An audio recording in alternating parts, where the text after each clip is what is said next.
जाएगा। पहला क्वेश्चन, निम्नलिखित में से किस शब्द के साथ ध्वनि तरंगों का संबंध नहीं है? फटाफट आंसर दीजिए। इसका राइट आंसर क्या हो जाएगा? माय डियर फ्रेंड्स, मैं आप सबको बता दूं, आप जितनी जल्दी आंसर देंगे मैं उतनी जल्दी गाइस आगे बढ़ूंगा, उतने ही कम समय में आपके पूरे क्वेश्चन कवर हो जाएंगे। सो प्लीज मैं आपसे रिक्वेस्ट करता हूं ताकि आप कम समय में जल्दी जल्दी आंसर देने की कोशिश कीजिए। जितना जल्दी आप आंसर देंगे उतनी जल्दी आपकी क्लास खत्म हो जाएगी।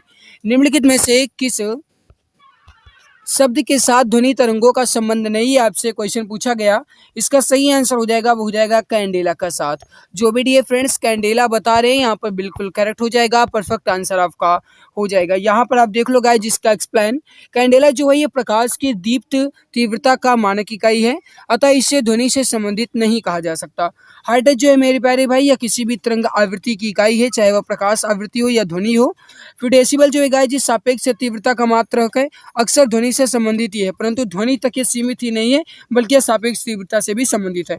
मैक संख्या जो है गाइस इसके द्वारा वस्तु की चाल की ध्वनि की तुलना की जाती है। ठीक है, तो यहाँ पर गाइस मैंने आपको पहले ही बता रखा है, मैं एक्सप्लेन के साथ आपको बताऊंगा, चाहे क्लास कितनी भी लंबी क्यों ना हो, लेकिन मैं एक्सप्लेन के साथ आपको डिस्कस करते हुए चलूंगा। ठीक है, अगला क्वेश्चन आपके सामने क्वेश्चन नंबर 2 है। इसको देखिए, निम्नलिखित में से किसका उपयोग बहुत कम समय के अंतराल को मापने के लिए किया जाता है? बताइए। अगला क्वेश्चन आपसे क्या कह रहा है कि निम्नलिखित में से किसका उपयोग बहुत कम समय के अंतराल को मापने के लिए किया जाता है? थोड़ा समझना गाइस, जिसमें जो सही आंसर हो जाएगा आपका वो हो जाएगा परमाणु घड़ियाँ। ऑप्शन सी आपका बिल्कुल सही आंसर हो जाएगा। आइए कुछ इसका एक्सप्लेन देख ले। यहाँ पर आप देख लो, 1 सेकंड की परिभाषा में गाइस सीजियम तत्व के 133 समस्थानिक का उल्लेख है। इसमें हमें सही उत्तर का अंदाजा लगता है परमाणु घड़ियाँ। क्वार्टज जो घड़ियाँ जो है मैं गाइस ये सामान्य जीवन में उपयोग होने वाली घड़ियाँ हैं। क्वार्टज घड़ियाँ जैसे गाइस आप देखते ही होंगे, जैसे आप गाइस अपने हैंड में जो वॉच पहनते हैं उसमें भी गाइस आपने देखा होगा कि क्वार्टज कहीं कहीं लिखा होता है। ठीक है, अंदर जो गाइस उसका ग्लास होता है उसके अंदर आपने देखा होगा क्वार्टज कंपनी, कुछ लोग कहते हैं, लेकिन वो क्वार्टज घड़ियाँ होती हैं। ठीक है, पल्सर जो है गाइस ये बहुत तेज गति से घूर्णन करने वाले न्यूट्रॉन के तारे होते हैं, जिनका घूर्णन काल इतना सटीक होता है कि वे आधुनिक घड़ियों को भी टक्कर देते हैं, परंतु इसे समय मापने के लिए प्रयोग नहीं किया जाता है। कहने का मतलब है गाइस पल्सर जो है ये आपको मैंने बताया, क्वार्टज घड़ियाँ भी आपको बताया, सफ़ेद बौना का कोई मतलब ही नहीं होता है। चल भैया, अगला क्वेश्चन आपके सामने क्वेश्चन क्या कह रहा है? क्वेश्चन है कि प्रकृति में सबसे मजबूत बल है। देखो मैंने आपको पहले ही बता रखा मेरे भाई कि आप कोशिश करना, जो क्वेश्चंस आपको स्पष्ट नहीं दिख रहे हैं तो गाइस आप उसे क्लास को थोड़ी हाई क्वालिटी पे कर लीजिएगा, 360 480 आप कर लीजिएगा, आपको स्पष्ट दिखने लगेगा। प्रकृति में सबसे मजबूत बल है, ये क्वेश्चन आपसे पूछा गया। देखो मैं डियर फ्रेंड्स मैं आपको यहाँ पर बता दूं कि जो भी क्वेश्चंस आपके लिए लाए गए हैं ये हर एक क्वेश्चन आपके इंपॉर्टेंट हैं। ठीक है, तो आंसर दो, इसका राइट आंसर क्या होगा? फटाफट आंसर दो, फटाफट। तो देखिए गाइस, सबसे मजबूत बल आपसे कहा गया, राइट आंसर होगा यहाँ पर आपका वो हो जाएगा नाभिकीय बल। ऑप्शन नंबर सी आपका बिल्कुल सही आंसर हो जाएगा। यहाँ पर आप देख लो मेरे प्यारे भाई इसका एक्सप्लेनेशन। ठीक है, अगला आपके सामने क्वेश्चन क्या कह रहा है? क्वेश्चन आपके सामने अगला है कि सभी मूलभूत बलों में सबसे कमजोर है, यानी गाइस जो नीचे 4 आपको ऑप्शन दिए गए हैं इसमें आपको ये बताना है कि सबसे कमजोर बल कौन सा होगा। सबसे मजबूत कहा गया आपने बताया नाभिकीय, सबसे कमजोर कहा जाएगा तब आप बताएंगे गुरुत्वाकर्षण। राइट आंसर यहाँ पर क्या होगा माय डियर फ्रेंड्स? गुरुत्वाकर्षण बल। सही आंसर यहाँ पर क्या होगा आपका? ऑप्शन नंबर ए बिल्कुल करेक्ट आंसर हो जाएगा। अगला आपके सामने क्वेश्चन कह रहा है मेरे भाई, निम्नलिखित में से कौन सी मूल राशि है? अब आपको ये बताना है इसमें कौन सी मूल राशि है। फटाफट आंसर दो, इसका राइट आंसर क्या हो जाएगा मेरे प्यारे भाई मित्र? यहाँ पर जो आपका सही आंसर हो जाएगा वो हो जाएगा, जो मूल राशि यहाँ पर हो जाएगी आपकी वो हो जाएगी समय। राइट आंसर क्या होगा मेरे प्यारे भाई? समय यहाँ पर आपका बिल्कुल सही आंसर हो जाएगा। अगला आपके सामने क्वेश्चन है कि 1 किलोवाट घंटा जो है ये कितने जूल के बराबर होता है? सही आंसर हो जाएगा वो हो जाएगा 3.6 मेगा जूल। करेक्ट आंसर होगा मेरे प्यारे भाई यहाँ पर आपका हो जाएगा ऑप्शन नंबर ए। जो भी प्यारे भाई मित्र ऑप्शन ए बता रहे हैं बिल्कुल सही आंसर हो जाएगा। अगला आपके सामने क्वेश्चन कह रहा है मेरे भाई कि एक बार जो है ये किसके बराबर होता है? कहने का मतलब है एक बार जो है मेरे प्यारे भाई यह कितने पास्कल के बराबर होगा? इसका राइट आंसर आपको बताना है। फटाफट आंसर दो, परफेक्ट आंसर क्या होगा? इसका सही आंसर हो जाएगा, वो हो जाएगा 10⁵ पास्कल के बराबर होगा। मेरे प्यारे भाई यहाँ पर आपका ऑप्शन नंबर सी जो है ये बिल्कुल सही आंसर हो जाएगा। अगला आपके सामने क्वेश्चन कह रहा है प्रतिरोध की इकाई है, कहने का मतलब है प्रतिरोध की इकाई इसमें क्या होगी।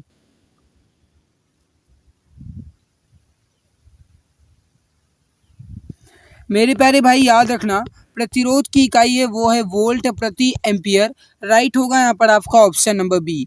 जो भी प्यारे भाई बहन मित्र ऑप्शन बी बता रहे हैं बिल्कुल सही होगा। इसमें आप देख लो गाइस, कहा जाए ओम के नियम के अनुसार प्रतिरोध जो है ये वोल्टता और धारा का अनुपात होता है, क्योंकि आप जानते हैं गाइस वोल्टता और धारा का अनुपात होता है, और इसीलिए मेरे प्यारे भाई वोल्टता का जो मात्रक होता है ये क्या होता है, वोल्ट होता है, एंड जो धारा का मात्रक होता है ये क्या होता है, एम्पियर होता है। तो वोल्ट प्रति एम्पियर होता है, या फिर जिन्हें आप कहते हो ओम। ठीक है, ये हो जाएगा मेरे प्यारे भाई प्रतिरोध का मात्रक। ठीक है, ओम का कुछ सिंबल इस प्रकार से होता है। अगला आपके सामने क्वेश्चन कह रहा है कि विद्युत शक्ति की इकाई है। अब आपको ये बताना है इसमें विद्युत शक्ति की इकाई कौन सी हो जाएगी। अब आपका गाइस विषय नंबर 2 इकाई शुरू हो चुका है। अभी तक कुछ गाइस आपकी आधारभूत ही चल रही थी, अब आपके इकाई शुरू हो चुके हैं। देखो विद्युत शक्ति की इकाई जो है मेरे प्यारे भाई वह क्या हो जाएगी, वाट। ऑप्शन नंबर बी आपका बिल्कुल सही होगा। जो भी डियर फ्रेंड्स ऑप्शन बी यहाँ पर बता रहे हैं बिल्कुल सही आंसर हो जाएगा, परफेक्ट आंसर आपका हो जाएगा। यहाँ पर आप देख लो बोल्ट से कपड़े के थान को मापा जाता है जो 40 यार्ड लंबा तथा 60 इंच चौड़ा होता है। ठीक है, और ये जो गाइस ऊपर बोल्ट लिखा हुआ था, ठीक है, ये बोल्ट लिखा है ना कि वोल्ट। शक्ति की मानक इकाई वाट होती है। किलोवाट घंटा जो है मेरे प्यारे भाई ये ऊर्जा की खपत की इकाई होती है जो कि व्यावसायिक रूप में प्रयोग होती है। एम्पेयर जो है विद्युत धारा की इकाई है। ठीक है,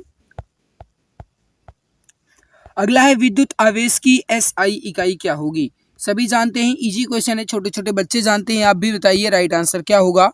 विद्युत आवेश की एसआई इकाई क्या होगी। इसका जो सही आंसर हो जाएगा वो हो जाएगा कूलाम। जो भी प्यारे भाई बहन कूलाम या फिर कूलम वो बता रहे हैं बिल्कुल सही होगा। ऑप्शन नंबर बी जो है आपका बिल्कुल करेक्ट आंसर हो जाएगा। अगला आपके सामने क्वेश्चन कह रहा है 1 डेसिबल है। अब आपको ये बताना है इसका राइट आंसर क्या होगा।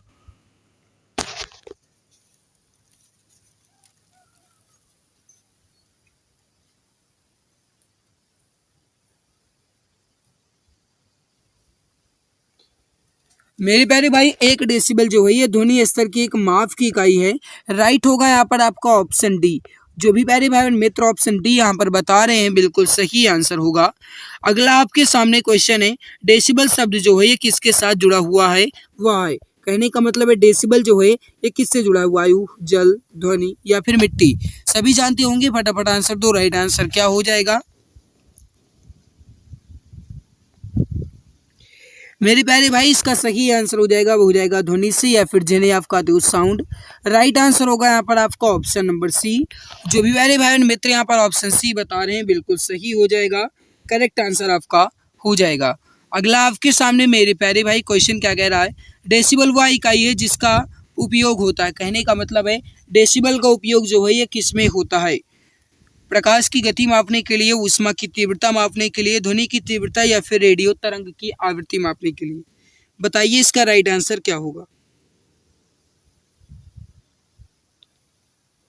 सभी जानते हैं मेरे प्यारे भाई डेसिबल जो है ये ध्वनि की तीव्रता की इकाई होती है। सही आंसर हो जाएगा यहाँ पर आपका ऑप्शन नंबर सी। जो भी प्यारे भाई मित्र यहाँ पर ऑप्शन सी बता रहे हैं बिल्कुल सही हो जाएगा, करेक्ट आंसर आपका हो जाएगा। अगला आपके सामने क्वेश्चन है कि निम्नलिखित में से कौन ध्वनि की गोचर प्रबलता की इकाई है। सही आंसर हो जाएगा वो हो जाएगा सोन। जो भी डियर फ्रेंड्स प्यारे भाई बहन ऑप्शन बी बता रहे हैं बिल्कुल सही होगा। यहाँ पर आप देख लो गाइज जो डेसिबल है ये ध्वनि के प्रबलता की माप है। सोन जो है गाइज इसके महसूस करने वाली, यानी कहा जाए मेरे प्यारे भाई जो गोचर होती है, गोचर का मतलब होता है मेरे प्यारे भाई महसूस करने वाली, तो महसूस करने वाली प्रबलता की गई क्या है, सोन है। ठीक है, सोन है। और देखिए हर्ट्ज जो है गाइज ये आवृत्ति की हो जाएगी, और फोन प्रबलता के व्यक्ति परक की इकाई है।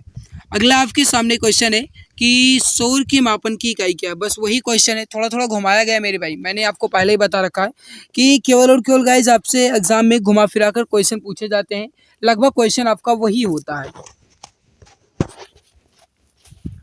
शोर जो है गाइज ये किसकी इकाई हो जाएगी, इसका सही आंसर हो जाएगा वो हो जाएगा डेसिबल। जो भी डियर फ्रेंड्स प्यारे भाई बहन यहाँ पर ऑप्शन ए डेसिबल बता रहे हैं बिल्कुल सही हो जाएगा।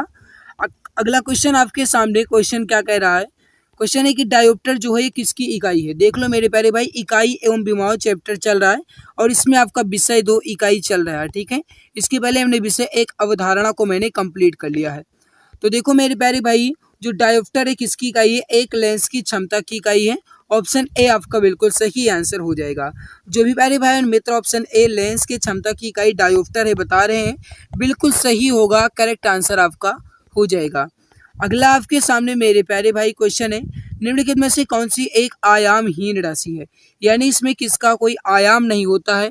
सभी जानते होंगे हमारे प्यारे भाई, बताइए, या फिर कहा जाए आयामहीन राशि या फिर कहा जाए विमाहीन राशि, बात एक ही है।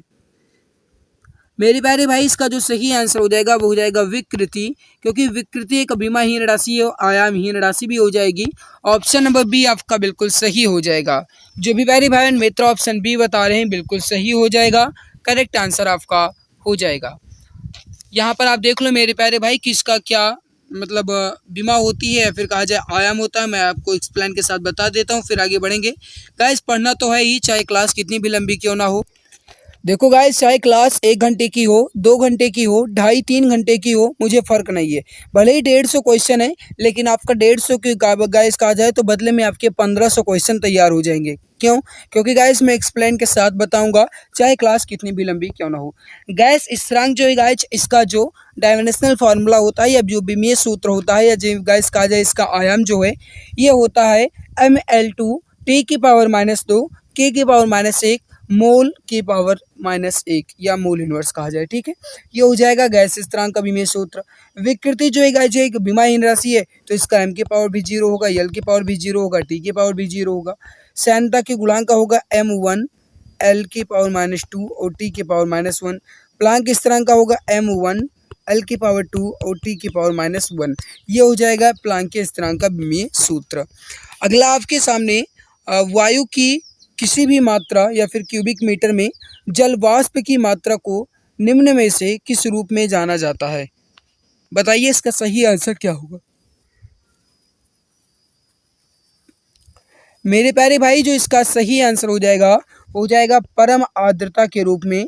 ऑप्शन सी आपका बिल्कुल सही हो जाएगा, करेक्ट आंसर आपका हो जाएगा। अगला आपके सामने सापेक्ष आर्द्रता को किसी रूप में व्यक्त किया जाता है। कहने का मतलब है सापेक्ष आर्द्रता को हम किस रूप में व्यक्त करते हैं। मेरे प्यारे भाई इसका सही आंसर हो जाएगा वो हो जाएगा, इसे हम परसेंटेज के रूप में या फिर जिन्हें आप कहते हो प्रतिशत के रूप में हम व्यक्त करते हैं। ऑप्शन नंबर सी आपका बिल्कुल सही हो जाएगा। जो भी डियर फ्रेंड्स ऑप्शन सी बता रहे हैं बिल्कुल सही आंसर हो जाएगा। अगला आपके सामने मेरे प्यारे भाई, वायुमंडल में जल वाष्प की मात्रा को क्या कहते हैं।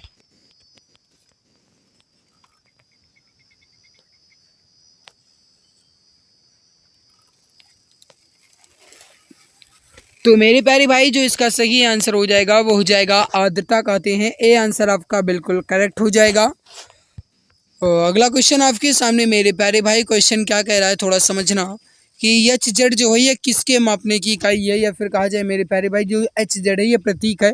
हालांकि इसका पूरा नाम कहा जाए तो पूरा नाम होता है हर्ट्ज, ठीक है। तो हर्ट्ज जो है ये क्या मापने की इकाई है। बहुत ही ईजी क्वेश्चन है, सभी प्यारे भाई बहन जानते ही हैं। इसका जो सही आंसर हो जाएगा वो हो जाएगा तरंगों की आवृत्ति मापने के लिए हम हर्ट्ज का प्रयोग करते हैं। राइट आंसर होगा यहाँ पर आपका ऑप्शन नंबर बी। जो भी प्यारे भाई बहन मित्र ऑप्शन बी बता रहे हैं बिल्कुल सही आंसर हो जाएगा। अगला आपके सामने क्वेश्चन है कि तरंगों की दूरियों को मापा जाता है। बताइए तरंगों की दूरियों को हम किस में मापते हैं। तो इसका जो सही आंसर हो जाएगा मेरे प्यारे भाई, जो भी डियर फ्रेंड्स क्वेश्चन नंबर 22 का बता रहे हैं प्रकाश वर्ष के रूप में, बिल्कुल सही होगा। ऑप्शन नंबर डी जो है आपका बिल्कुल करेक्ट होगा। तारों की दूरियों को हम प्रकाश वर्ष के रूप में मानते हैं, मतलब नापते हैं। ऑप्शन डी आपका बिल्कुल सही होगा। अगला आपके सामने मेरे भाई क्वेश्चन अगला आपसे क्या कह रहा है कि एक प्रकाश वर्ष जो है ये किसकी इकाई है। सभी जानते हैं, फटाफट आंसर दो। और वैसे भी मैं आपको यहाँ पर बता दूं मेरे प्यारे भाई कि ये जो क्वेश्चन आपसे कहा गया है मेरे भाई, थोड़ा समझने की कोशिश करना। इसमें आपको एक अलग से ऑप्शन नंबर ई भी दिया जाना चाहिए। और ऑप्शन ई में आपसे क्या कहा जाना चाहिए, इसमें ऑप्शन ई में गाइज आपसे कहा जाना चाहिए, थोड़ा समझने की कोशिश करना। मैं कहना क्या चाह रहा हूँ कि इसके अलावा गाइज आपको ऑप्शन एक ई दे दिया जाना चाहिए और इसमें लिखना चाहिए वी, सी एंड डी, है ना। क्योंकि गाइज जो प्रकाश वर्ष है ये किसकी इकाई है, ये गाइज जो है ये अंतरिक्ष में दूरी की इकाई है, ये खगोलीय दूरी की लंबाई मापने की इकाई है, या प्रकाश द्वारा यात्रा की गई दूरी ये भी है। तो मतलब B and C and D आपका बिल्कुल सही हो जाएगा। एक प्रकाश वर्ष किसका माप है, वही क्वेश्चन है, थोड़ा घुमाया गया। बताइए इसका सही आंसर क्या होगा। इसका जो सही आंसर हो जाएगा वो हो जाएगा दूरी का, ऑप्शन नंबर सी आपका बिल्कुल सही आंसर हो जाएगा। अगला आपके सामने प्रकाश वर्ष इनमें से किसकी एक इकाई है, वही क्वेश्चन है गाइस, थोड़ा घुमाया गया ये भी। तो इसका सही आंसर क्या हो जाएगा, दूरी की है, जो भी dear friends option number B बता रहे हैं, बिल्कुल सही आंसर हो जाएगा। अगला आपके सामने क्वेश्चन क्या कह रहा है, थोड़ा समझना ये भी क्वेश्चन। प्रकाश जो वर्ष जो है गाइज ये इकाई है, बस वही क्वेश्चन आ रहे हैं। थोड़ा देखो गाइज, केवल और केवल लिखने का ढंग बदल दिया गया, थोड़ा लैंग्वेज चेंज कर दिया गया, ऑप्शन थोड़ा चेंज कर दिया गया बस। मैंने वैसे भी पहले ही आपको बता रखा है मेरे भाई कि क्वेश्चन आपके लगभग वही आते हैं, बस थोड़ा इसमें लैंग्वेज ही चेंज किया जाता है बस, ठीक है। तो आप गाइज बिल्कुल भी चिंता ना करें, आपका सिलेक्शन होगा रहेगा, बस आप मेहनत लगन निरंतरता अपने अंदर दिल के अंदर बनाए रखिएगा। तो देखो प्रकाश वर्ष जो है गाइज ये दूरी हो जाएगा, ऑप्शन सी यहाँ पर आपका बिल्कुल फिल हो जाएगा, ऑप्शन नंबर सी बिल्कुल करेक्ट आंसर आपका हो जाएगा। अगला आपके सामने एक माइक्रोन जो है ये किसके बराबर होता है, फटाफट आंसर दो, इसका करेक्ट आंसर क्या होगा मेरे प्यारे भाई। जो इसका सही आंसर हो जाएगा वो हो जाएगा 10⁻⁻6 मीटर, 10⁻⁻6 मीटर एक माइक्रोन के बराबर होगा, ऑप्शन नंबर सी आपका बिल्कुल करेक्ट आंसर हो जाएगा। अगला आपके सामने क्वेश्चन क्या कह रहा है मेरे भाई कि एक माइक्रोन जो है ये कितने मिलीमीटर के बराबर होगा, बताइए इसका सही आंसर क्या हो जाएगा।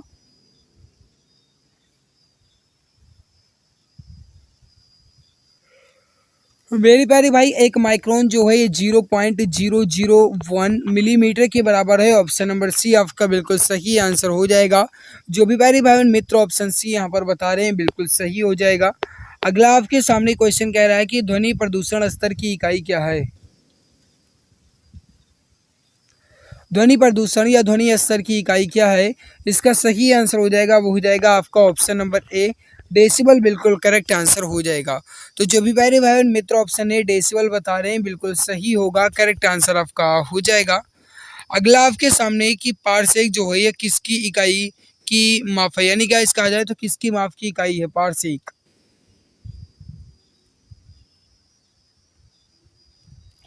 सही आंसर हो जाएगा वो हो जाएगा इस दूरियों मापने की सबसे बड़ी इकाई क्या है, पारसेक ही है, या फिर कहा जाए खगोलीय दूरी मापने की, ऑप्शन नंबर बी आपका बिल्कुल सही आंसर हो जाएगा, करेक्ट आंसर हो जाएगा। अगला आपके सामने मेरे भाई क्वेश्चन क्या कह रहा है, थोड़ा ये भी समझना कि निम्नलिखित में से कौन सी खगोलीय दूरी की इकाई है। अब आपको ये बताना है इसमें खगोलीय दूरी की इकाई क्या होगी। अभी इसके पहले ही आपने देखा मेरे प्यारे भाई खगोलीय दूरी की इकाई क्या है, पारसेक है। राइट आंसर हो जाएगा यहाँ पर आपका ऑप्शन नंबर डी पारसेक, बिल्कुल करेक्ट आंसर हो जाएगा। तो जो भी प्यारे भाई मित्र यहाँ पर ऑप्शन डी पारसेक बता रहे हैं बिल्कुल सही आंसर हो जाएगा। अगला आपके सामने सापेक्ष घनत्व की इकाई क्या है। अब आपको ये बताना है सापेक्ष घनत्व की इकाई जो है ये क्या है। मेरे प्यारे भाई बताइए इसका सही आंसर क्या हो जाएगा, करेक्ट हो जाएगा। इसकी कोई इकाई ही नहीं होती है गाइस, जो सापेक्ष इकाई है या फिर कहा जाए जो सापेक्ष घनत्व है इसकी कोई भी इकाई नहीं होती है। सही आंसर होगा यहाँ पर आपका ऑप्शन नंबर डी। अगला आपके सामने मेरे भाई क्वेश्चन कह रहा है कि नॉट जो है किसकी माप है।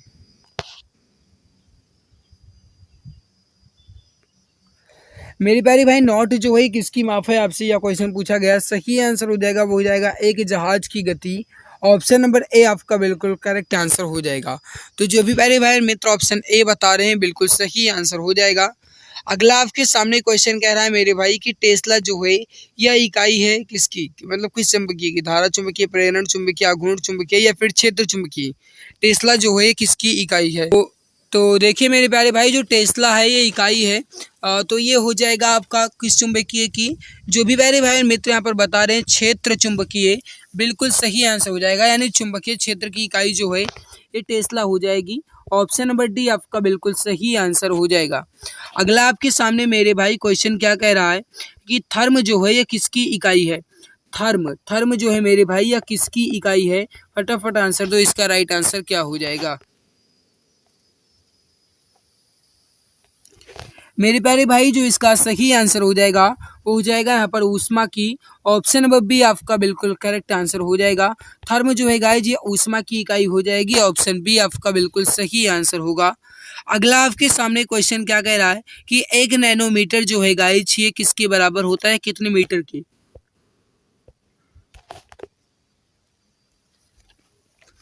मेरे प्यारे भाई 1 नैनोमीटर बराबर 10 की घात 9 मीटर। सही आंसर होगा यहाँ पर आपका ऑप्शन नंबर सी। जो भी प्यारे भाई और मित्र यहाँ पर ऑप्शन सी बता रहे हैं बिल्कुल सही होगा, करेक्ट आंसर आपका हो जाएगा। अगला आपके सामने क्वेश्चन क्या कह रहा है, थोड़ा ये भी देखिए। क्यूरी जो है ये किसकी इकाई है? सभी जानते हैं, छोटे छोटे बच्चे जानते होंगे, तो जल्दी जल्दी आंसर दीजिए। इसका सही आंसर क्या होगा? इसका जो सही आंसर हो जाएगा वो हो जाएगा रेडियोधर्मिता की। ऑप्शन नंबर ए आपका बिल्कुल करेक्ट आंसर हो जाएगा। जो भी प्यारे भाई बहन मित्र यहाँ पर बता रहे हैं क्यूरी जो है ये रेडियोधर्मिता की इकाई हो जाएगी। ऑप्शन ए जो है आपका बिल्कुल सही आंसर हो जाएगा, करेक्ट आंसर आपका हो जाएगा।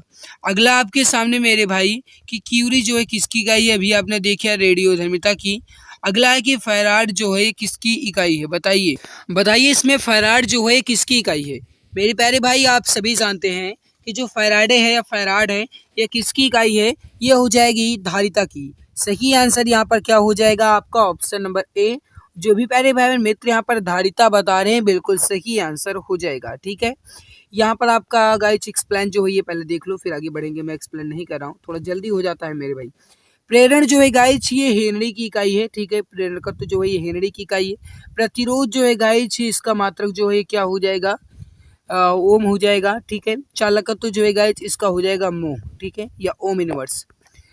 अगला आपके सामने मेरे भाई क्वेश्चन क्या कह रहा है कि दीप्त उत्सर्जन की एसआई इकाई। अभी आपका चैप्टर इकाई ही चल रहा है। ठीक है, बताइए इसका सही आंसर क्या होगा पहले। तो देखिए गाइस जो दीप्त उत्सर्जन है इसकी इकाई क्या है, आपसे यह क्वेश्चन पूछ रहा है। इसका जो सही आंसर हो जाएगा मेरे प्यारे भाई वो हो जाएगा लक्स। करेक्ट आंसर यहाँ पर क्या हो जाएगा आपका ऑप्शन नंबर ए। जो भी प्यारे भाई बहन मित्र यहाँ पर ऑप्शन ए लक्स बता रहे हैं बिल्कुल करेक्ट हो जाएगा। अगला आपके यहाँ पर पहले देख लो फिर आगे बढ़ेंगे। जो गाइस दीप्त तीव्रता की इकाई है यह है गाइस कैंडेला, या कहा जाए जो ज्योति तीव्रता की इकाई है ये कैंडेला है। ज्योति उत्सर्जन की इकाई लक्स है। और जो गाइस ज्योति ऊर्जा है इसका हो जाएगा ल्यूमेन सेकंड, और दीप्त शक्ति का हो जाएगा केवल और केवल ल्यूमेन। अगला आपके सामने मेरे भाई निम्नलिखित में से किसकी इकाई समान है। अब आपको ये बताना है इसमें किसकी इकाई समान होगी, फटाफट आंसर दो मेरे प्यारे भाई। सही आंसर हो जाएगा यहाँ पर आपका हो जाएगा कार्य और टॉर्क की। करेक्ट आंसर यहाँ पर क्या हो जाएगा क्वेश्चन नंबर 41 का ऑप्शन नंबर सी बिल्कुल सही आंसर हो जाएगा। क्योंकि गाइस यहाँ पर आप देख लो पहले, कार्य की इकाई क्या है जूल है, शक्ति की इकाई क्या है वो। इसके अलावा देखो जो बल आघूर्ण की इकाई है न्यूटन मीटर, और जो जड़त्व आघूर्ण की इकाई है क्या है मेरे भाई किलोग्राम मीटर स्क्वायर। अब आप ये समझ रहे होंगे, थोड़ा मैं आपको बता दूं, जैसे आपने यहाँ पर बताया मेरे भाई कार्य और टॉर्क जो है इसकी इकाई समान है। अब यहाँ पर आप कह रहे होंगे कार्य, कार्य की क्या है गाइस कहा है, तो ये हो जाएगा आपका जूल। और ये क्या है गाइस टॉर्क, टॉर्क मतलब होता है जड़त्व आघूर्ण, ये है गाइस आपका वो है किलोग्राम मीटर स्क्वायर। अब आप ये समझ रहे होंगे या सोच रहे होंगे कि आखिर ये कैसे हो जाएगा। चलिए अगला देखिए गाइस, वैसे भी मैं आपको बता दूं जो कार्य है गाइस इसे भी आप किलोग्राम मीटर स्क्वायर में कर सकते हैं। ठीक है, कोणीय संवेग की किलोग्राम मीटर स्क्वायर प्रति सेकंड, और जो गाइस न्यूटन मीटर है या जो गाइस जे है इसका एक ही अर्थ होता है। ठीक है, तो वही आपने यहाँ पर देख लिया। चलिए भैया अगला आपके सामने मेरे भाई कि प्लांक स्थिरांक की इकाई क्या है, बताइए इसका सही आंसर क्या होगा। प्लांक की स्थिरांक की इकाई क्या है, सही आंसर हो जाएगा वो हो जाएगा जूल सेकंड। करेक्ट आंसर हो जाएगा यहाँ पर आपका ऑप्शन नंबर ए। अगला आपके सामने मेरे भाई क्वेश्चन कह रहा है, थोड़ा समझना, सौर माप की इकाई है। बस वही क्वेश्चन फिर से आया, थोड़ा घुमाया गया गाइस मैंने आपको पहले ही बता रखा है, केवल घुमाया फिराया क्वेश्चन आता है। सही आंसर होगा यहाँ पर आपका ऑप्शन नंबर डी, डेसिबल बिल्कुल करेक्ट आंसर हो जाएगा। अगला आपके सामने 1 किलोवाट घंटा जो है यह किसकी इकाई है? सही आंसर हो जाएगा मेरे प्यारे भाई, वह हो जाएगा ऊर्जा की। जो भी प्यारे भाई और मित्र यहाँ पर ऊर्जा की बता रहे हैं बिल्कुल सही होगा। अभी आपका अध्याय 1 इकाई एवं विमाएं ही चल रहा है। ये गाइज आपका विषय 2 इकाई चल रहा है, ठीक है। अगला आपके सामने मेरे भाई क्वेश्चन क्या कह रहा है कि किलोवाट घंटा इकाई आपने बताया ऊर्जा की। चलिए अगला है कि चुंबकीय धारा की एसआई इकाई क्या है। अब आपको ये बताना है चुंबकीय धारा की एसआई इकाई क्या है।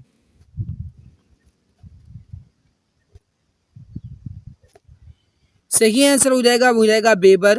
करेक्ट आंसर हो जाएगा यहाँ पर आपका ऑप्शन नंबर ए, वेबर जो है ये बिल्कुल सही आंसर हो जाएगा। करेक्ट आंसर आपका हो जाएगा। अगला आपके सामने मेरे भाई क्वेश्चन कह रहा है निम्नलिखित में से कौन सी भौतिक राशि के जोड़े समान आयाम के हैं। आपको ये बताना है कि इसमें किसका विमीय सूत्र जो है गाइस ये समान है।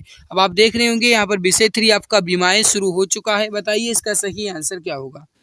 मेरे प्यारे भाई कार्य और ऊर्जा, ये बिल्कुल सही आंसर होगा आपका ऑप्शन नंबर सी जो है ये बिल्कुल करेक्ट आंसर आपका हो जाएगा। क्योंकि आप देख सकते हो मेरे भाई कार्य का अगर कहा जाए एसआई जो का विमीय सूत्र होता है ये क्या होता है, तो एम के पावर 1 यल के पावर 2 टी के पावर -2, और ऊर्जा का भी एम के पावर एल टी के पावर गाइस 2, और मतलब एम के पावर 1 यल के पावर टी 2 और टी के पावर -2। तो ये भी आपका हो जाएगा कार्य और ऊर्जा जो है ये आपका बिल्कुल सही हो जाएगा। अगला है कि आयाम एम एल टी की पावर -2 किससे मेल खाती है। थोड़ा समझना, इजी क्वेश्चन बहुत है।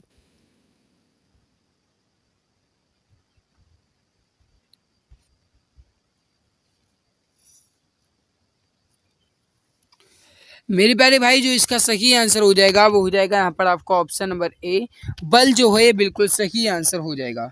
जो भी प्यारे भाई मित्र ऑप्शन ए बता रहे हैं बिल्कुल सही होगा।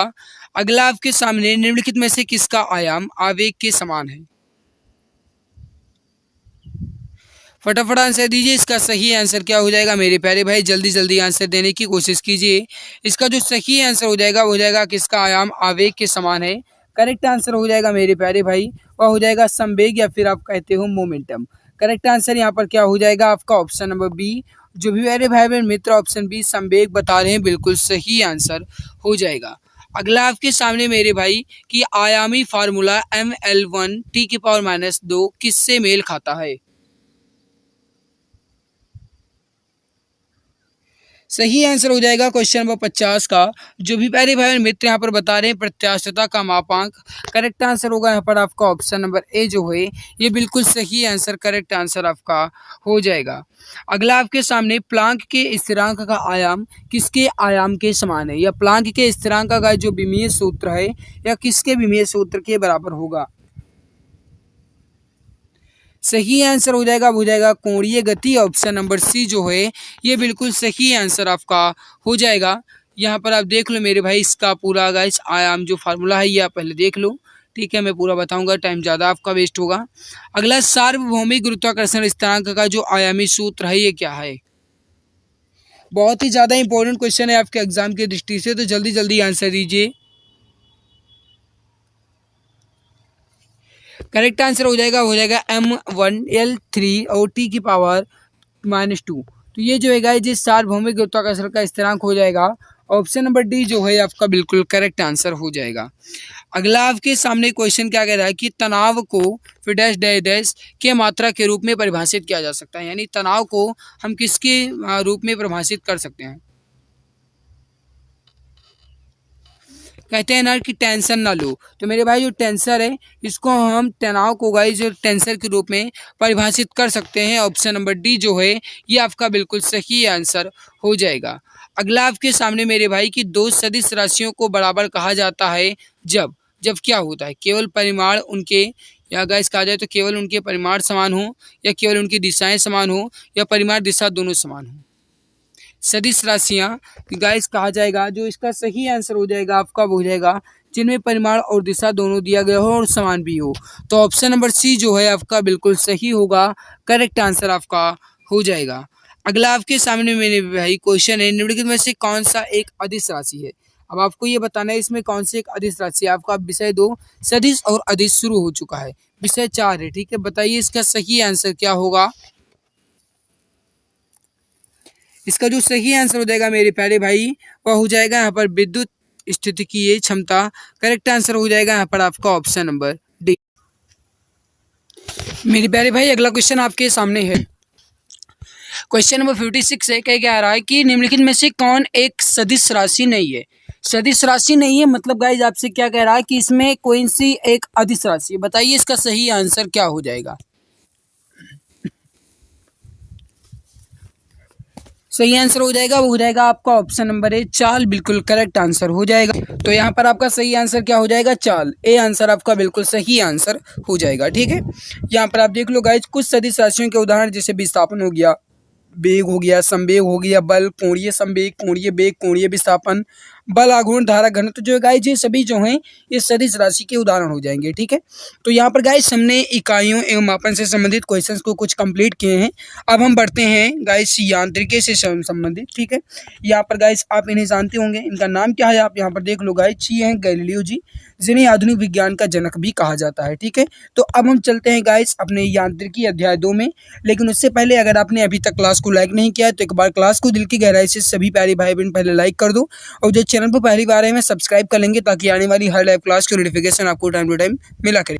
तो अगर आपने अभी तक क्लास को लाइक नहीं किया है तो एक बार पहले लाइक कर दो दिल की गहराई से, फिर आगे हम बढ़ेंगे। सबसे पहले सभी प्यारे भाई बहन लाइक कर दीजिए, सभी मित्र पहले लाइक कर दीजिए, मेरे प्यारे भाई लाइक कर दीजिए। मैं बार बार कह रहा हूँ गाइस, आपकी जिम्मेदारी है।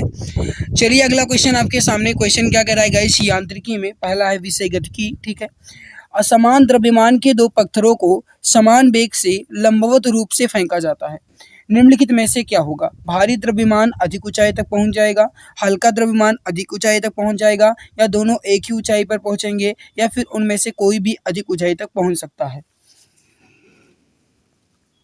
मेरे प्यारे भाई असमान द्रव्यमान के दो पत्थर हैं, उनको समान वेग से लंबवत रूप से फेंका जाता है, तो गाइस वो दोनों के दोनों जो हैं वो एक ही ऊंचाई पर पहुंचेंगे। राइट आंसर होगा यहाँ पर आपका ऑप्शन नंबर सी। जो भी प्यारे भाई बहन मित्र यहाँ पर ऑप्शन सी बता रहे हैं बिल्कुल सही आंसर आपका हो जाएगा। अगला क्वेश्चन आपके सामने, क्वेश्चन क्या कह रहा है गाइस, क्वेश्चन देखिए, कागज का एक टुकड़ा और एक क्रिकेट की गेंद को एक ही ऊंचाई से गिराया जाता है, निम्नलिखित में से किस परिस्थिति में दोनों सतह पर एक साथ पहुंचते हैं। दैट मीन्स ये हुआ गाइस कि कागज का कोई एक टुकड़ा है और एक क्रिकेट की गेंद है, उन दो गाइस से दोनों को यानी टुकड़े को और गेंद को एक ही ऊंचाई से गिराया जाता है, तो गाइस वो किस परिस्थिति पर दोनों मतलब एक साथ पहुंचेंगे। उनका आयतन अगर बराबर है तो एक साथ पहुंचेंगे, या घनत्व समान है तो एक साथ पहुंचेंगे, द्रव्यमान समान है तो एक साथ पहुंचेंगे, या उन्हें निर्वात से गिरा दिया जाना चाहिए। बताइए इसका सही आंसर क्या हो जाएगा। माय डियर फ्रेंड्स, जो इसका राइट आंसर हो जाएगा वो हो जाएगा, जो भी डियर फ्रेंड्स प्यारे भाई बहन बता रहे हैं कि जैसे कोई एक कागज़ को टकरा है और कोई एक क्रिकेट की गेंद है, अगर गाइज उसे एक ही ऊंचाई से गिराया जाता है तो किस परिस्थिति पर दोनों सतह पर एक साथ पहुंचेंगे। राइट होगा अगर उन्हें गाइज हम एक निर्वात से गिराएंगे, यानी गाइज कहा जाए तो जहां पर हवा ना हो। राइट आंसर यहाँ पर क्या हो जाएगा आपका ऑप्शन डी। जो भी डियर फ्रेंड्स प्यारे भाई बहन ऑप्शन डी बता रहे हैं बिल्कुल सही आंसर हो जाएगा। ठीक है, अगला आपके सामने मेरे प्यारे भाई क्वेश्चन क्या कह रहा है, थोड़ा समझना ये भी। एक इमारत के ऊपर से अलग अलग द्रव्यमान के दो पत्थर एक साथ गिराए जाते हैं तो क्या होगा। देखो अगर आपको क्वेश्चंस अच्छे से नहीं दिख रहे हैं तो आप इसकी क्वालिटी को थोड़ा हाई कर लीजिएगा गाइस, आपको आसानी से क्वेश्चन दिख जाएंगे।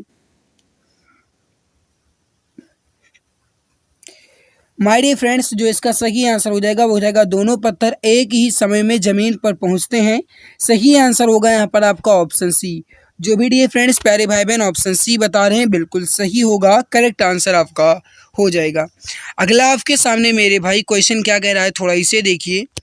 क्वेश्चन है गाइस कि एक वस्तु जो दूरी तय करती है वह समय के वर्ग के अनुपातिक है, इसका त्वरण कैसा होता है, घटता हुआ, बढ़ता हुआ, शून्य या फिर समान। मेरे प्यारे भाई जो इसका सही आंसर हो जाएगा वो हो जाएगा समान।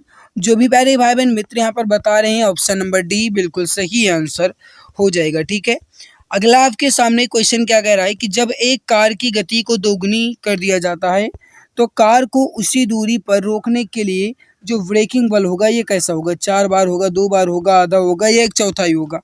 कहने का मतलब है गाइस कि कोई एक कार है, जब एक कार को की जो गाइस गति है यानी कि उसकी जो गाइस स्पीड है वो कितनी हो जाती है, 2 गुनी हो जाती है, ठीक है। तो गाइस जो कार है उसको उसी दूरी पर रोकने के लिए जो ब्रेकिंग बल लगेगा, ब्रेक लगाने का होगा गाइस वो कैसा होगा, 4 गुना लगाना पड़ेगा, 2 गुना लगाने पड़ेगा, आधा या फिर 1/4। मेरे प्यारे भाई अगर गति 2 गुनी है तो उसको गाइस बल लगाने के लिए 4 गुना लगाना पड़ेगा या फिर कहा जाए तो 4 बार। जो भी डियर फ्रेंड्स यहाँ पर ऑप्शन ए बता रहे हैं बिल्कुल सही आंसर होगा, करेक्ट आंसर आपका हो जाएगा। गाइस जो इस गति का कहा जाए गाइस तो ये कौन सा समीकरण है गति का, ये गाइस समीकरण जो है ये गति का तीसरा समीकरण है, ठीक है। क्योंकि गाइस आप सभी जानते हैं कि गति का जो पहला समीकरण है क्या है, v बराबर यू धन ए टी, दूसरा यस बराबर यू टी धन 1/2 ए टी स्क्वायर, ये दूसरा है। और तीसरा है V square minus U square बराबर 2 एस, ठीक है, या वी स्क्वायर बराबर 2 एस धन यू स्क्वायर, ठीक है। तो ये गाइस इसके अनुसार अगर कहा जाए तो समान विस्थापन के लिए अगर चाल 2 गुनी करते हैं तो त्वरण का जो गाइस आवश्यक मान है ये 4 गुना हो जाता है, ठीक है। इसका अर्थ है कि यह बराबर क्या होगा, एम ए होगा। एम एफ बराबर एम ए के अनुसार मतलब क्या हुआ मेरे प्यारे भाई, अगर बल बराबर निकालें तो जो गाइस जिसका द्रव्यमान है अगर उसका हम गुणा करेंगे एक्सेलरेशन में तो कितना होगा गाइस, ये आपका एफ एम ए हो जाएगा, ठीक है। इसके अनुसार जो गाइस बल है ये भी 4 गुना आवश्यक होगा, है ना। अगला आपके सामने क्वेश्चन है कि समान चाल वाली वस्तु त्वरित नहीं होती, त्वरित हो सकती है, सदा त्वरित होती है, या फिर गाइस जिसका वेग समान है।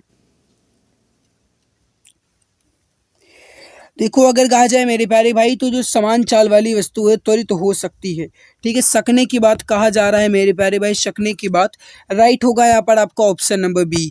जो भी प्यारे भाई बहन मित्र यहाँ पर ऑप्शन बी बता रहे हैं बिल्कुल सही आंसर हो जाएगा।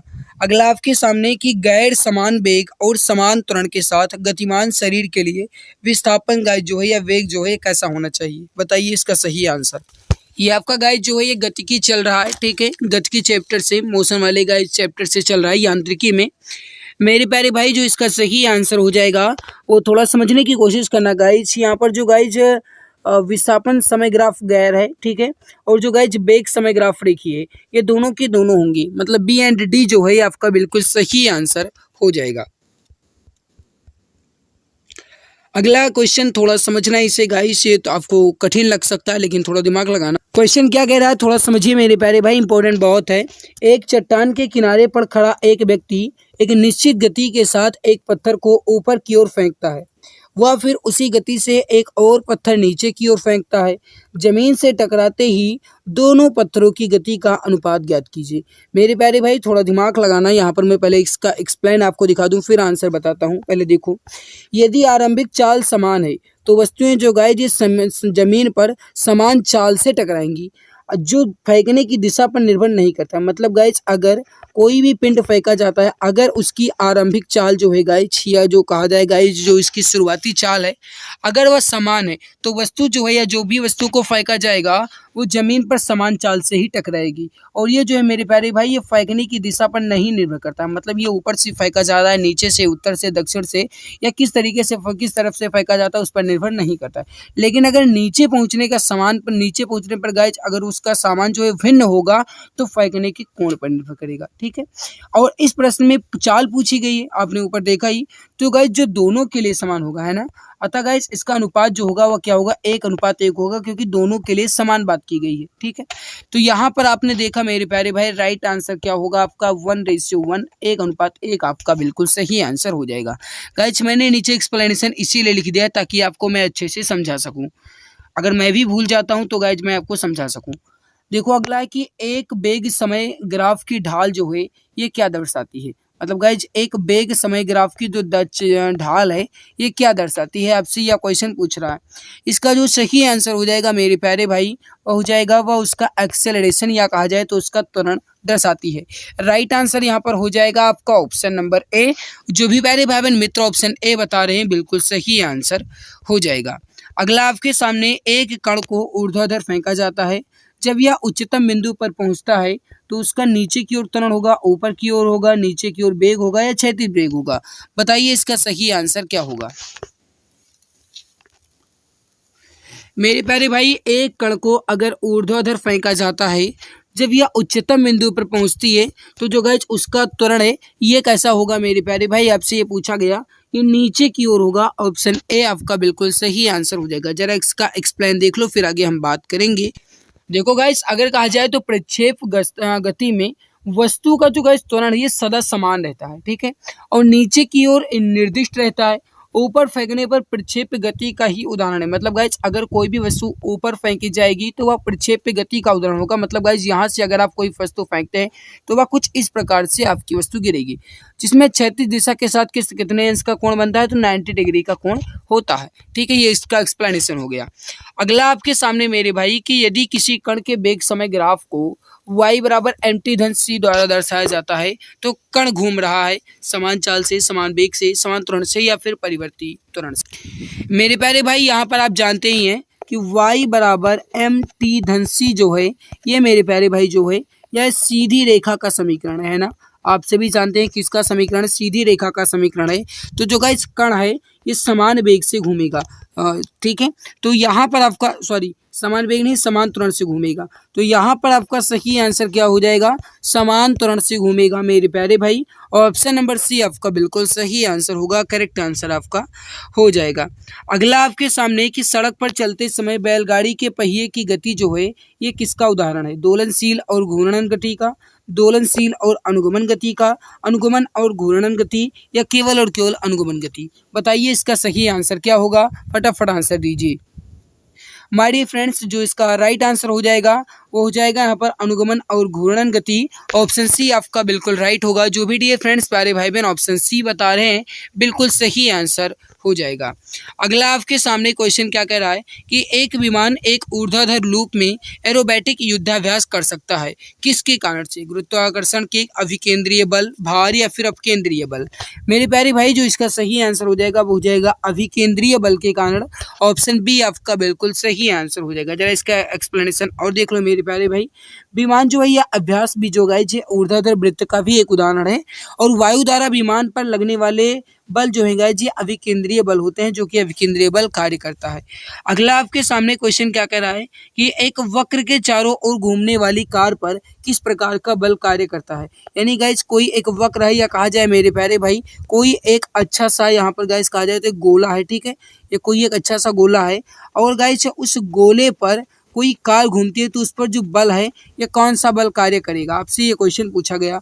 इसका जो सही आंसर हो जाएगा मेरे प्यारे भाई वह हो जाएगा अभिकेंद्रीय शक्ति या अभिकेंद्रीय बल। ऑप्शन सी आपका बिल्कुल सही होगा प्यारे भाई बहन, ऑप्शन सी आपका बिल्कुल करेक्ट आंसर हो जाएगा। अगला आपके सामने रेल की पटरियों को मोड़ पर बाहर से उठा दिया जाता है क्यों, बताइए इसका राइट आंसर क्या हो जाएगा, फटाफट आंसर दीजिए।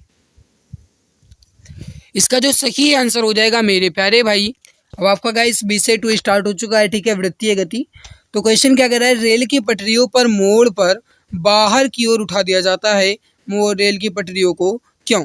मेरे प्यारे भाई इसका कारण जो है ये क्या है, सभी जानते हैं कि ट्रेन के बाहर के क्षैतिज घटक से आवश्यक होता है गाइस अभिकेंद्रीय बल प्राप्त करना, है ना। तो ट्रेन के बाहरी क्षैतिज घटक से अभिकेंद्रीय बल प्राप्त किया जा सके, जिससे गाइस रेल को कोई भी नुकसान ना उठाना पड़े। तो ऑप्शन सी आपका बिल्कुल सही होगा, करेक्ट आंसर आपका हो जाएगा। अगला आपके सामने गाइस इससे ट्रेन जो है लुढ़कने से बच सकती है, मतलब गाइस पलटने से बच सकती है।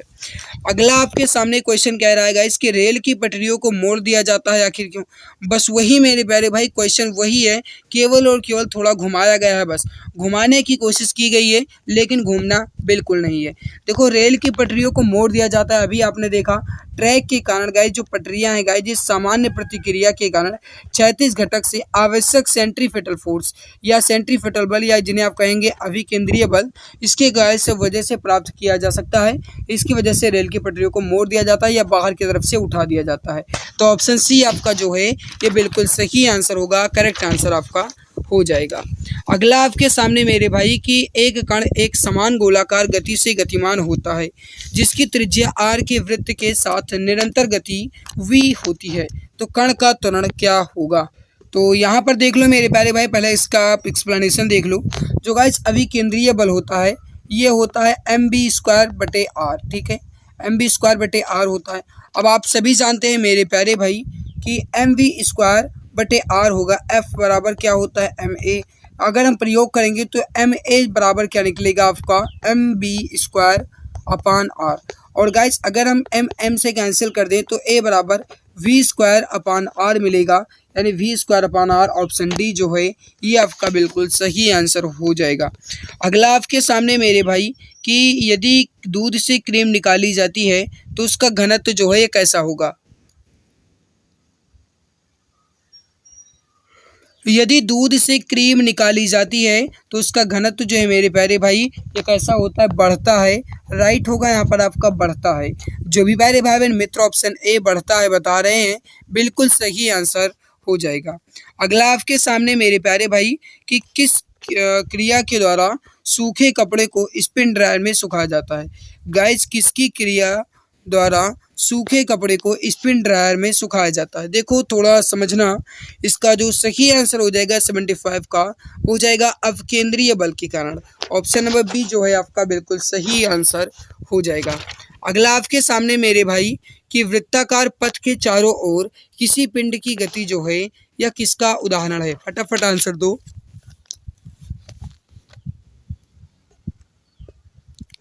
मेरे प्यारे भाई किसी भी वृत्ताकार पथ के चारों ओर किसी भी पिंड की गति जो है गाइज ये समान चाल परिवर्तनशील वेग और समान चाल असमान त्वरण। क्योंकि गाइज जब वृत्तीय गति होगी तब आप सभी जानते हैं कि उसमें चाल तो समान हो सकती है लेकिन त्वरण जो है मेरे प्यारे भाई ये घटता बैठा रहता है ना। तो असमान त्वरण और गाइज समान चाल परिवर्तनशील वेग यानी वेग जो है ये परिवर्तित होता रहेगा। तो ऑप्शन सी एंड डी आपका बिल्कुल सही होगा। ऑप्शन नंबर ई जो है आपका बिल्कुल करेक्ट आंसर हो जाएगा। अगला आपके सामने मेरे प्यारे भाई क्वेश्चन क्या कह रहा है थोड़ा समझना। किसकी वजह से वसा को क्रीम सेपरेटर्स में दूध से अलग किया जाता है। फटाफट आंसर दीजिए। तो इसका जो सही आंसर हो जाएगा वो हो जाएगा अपकेंद्रीय बल। ऑप्शन नंबर डी जो है आपका बिल्कुल सही आंसर हो जाएगा। अगला आपके सामने जब दूध का मंथन किया जाता है तो क्रीम जो है ये किसके कारण से अलग हो जाती है। यानी गाइस जब दूध को मथा जाता है तो क्रीम जो है ये किसके कारण से अलग हो जाती है। क्या आपके यहाँ दूध मथा जाता है या नहीं, यानी कि आपके यहाँ दूध का मंथन होता है या नहीं, ये जरूर बताना मेरे भाई, ठीक है। तो अब केंद्रीय बल जो है आपका बिल्कुल सही होगा। करेक्ट आंसर हो जाएगा यहाँ पर आपका ऑप्शन नंबर वी। अगला आपके सामने मेरे प्यारे भाई थोड़ा देखो, जब दूध को जोर से मथ लिया जाता है तो उसमें से क्रीम जो है ये अलग हो जाती है। ऐसा किस वजह से होता है। अभी आपने देखा मेरे प्यारे भाई, बस थोड़ा समझने की ज़रूरत है। अगर आपने ध्यान से देखा होगा तो आप आंसर आसानी से बता सकते हैं। जब दूध को जोर से मथा जाता है तो गाइस अपकेंद्रीय बल के कारण क्रीम जो है ये अलग हो जाती है। राइट हो जाएगा यहाँ पर आपका ऑप्शन नंबर डी। अगला आपके सामने मेरे प्यारे भाई क्वेश्चन कह रहा है कि जब जल की एक बाल्टी को ऊर्ध्वाधर वृत्त में घुमाया जाता है तो चाल कितनी होने पर जल वृत्त के शीर्ष पर जाकर भी नहीं बिखरता। बताइए इसका सही आंसर क्या हो जाएगा।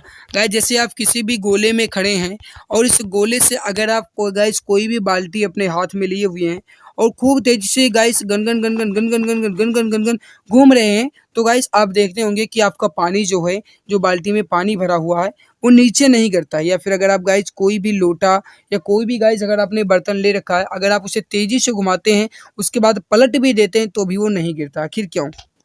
तो इसका गाइस जो कारण है ना वो क्या है, आपसे यह क्वेश्चन पूछा गया मेरे प्यारे भाई। इसका जो मुख्य कारण है वह है बाल्टी में जल की मात्रा के आधार पर एक निश्चित न्यूनतम मूल्य से कम हो जाता है। तो ऑप्शन डी जो है आपका बिल्कुल सही आंसर हो जाएगा। अगला देखो मेरे प्यारे भाई, अगला क्वेश्चन आपसे क्या कह रहा है थोड़ा समझना। समान चाल से वृत्ताकार पथ में घूमने वाले पिंड में समान वेग होगा, समान त्वरण होगा, समान गतिज ऊर्जा होगी या समान विस्थापन होगा। बताइए इसका सही आंसर क्या हो जाएगा। तो इसका जो सही आंसर हो जाएगा वो हो जाएगा समान गतिज ऊर्जा होती है। ऑप्शन सी जो है आपका बिल्कुल सही आंसर हो जाएगा। अगला आपके सामने गाइस कहने का मतलब है कि किसके सिद्धांत पर वॉशिंग मशीन जो है ये कार्य करती है। यानी जो गाइस कपड़ा धुलने वाली मशीन है यह किसके सिद्धांत पर कार्य करती है। बताइए इसका सही आंसर क्या होगा।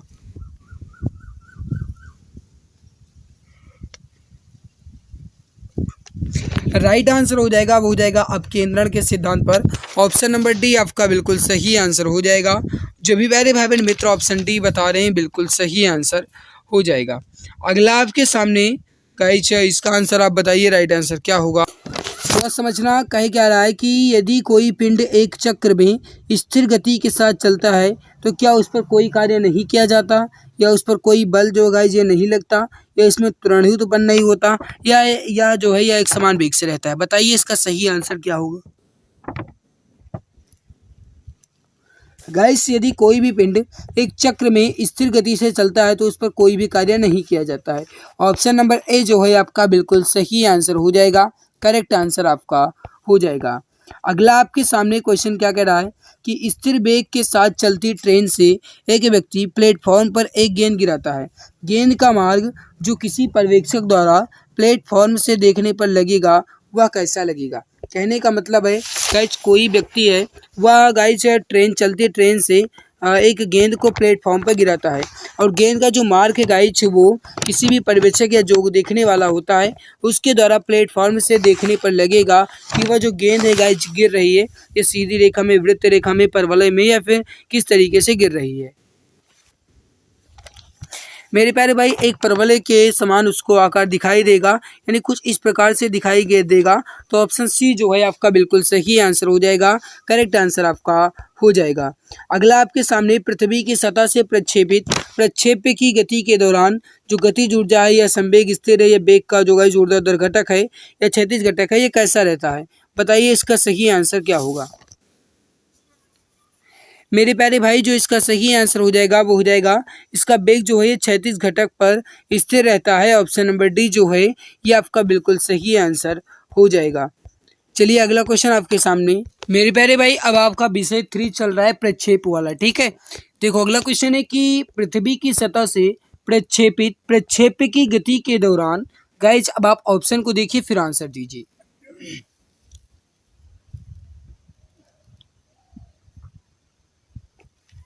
इसका वेग कैसा रहता है, 36 घटक स्थिर रहता है ना। ऑप्शन डी आपका बिल्कुल सही आंसर होगा। शायद चले कोई बात नहीं।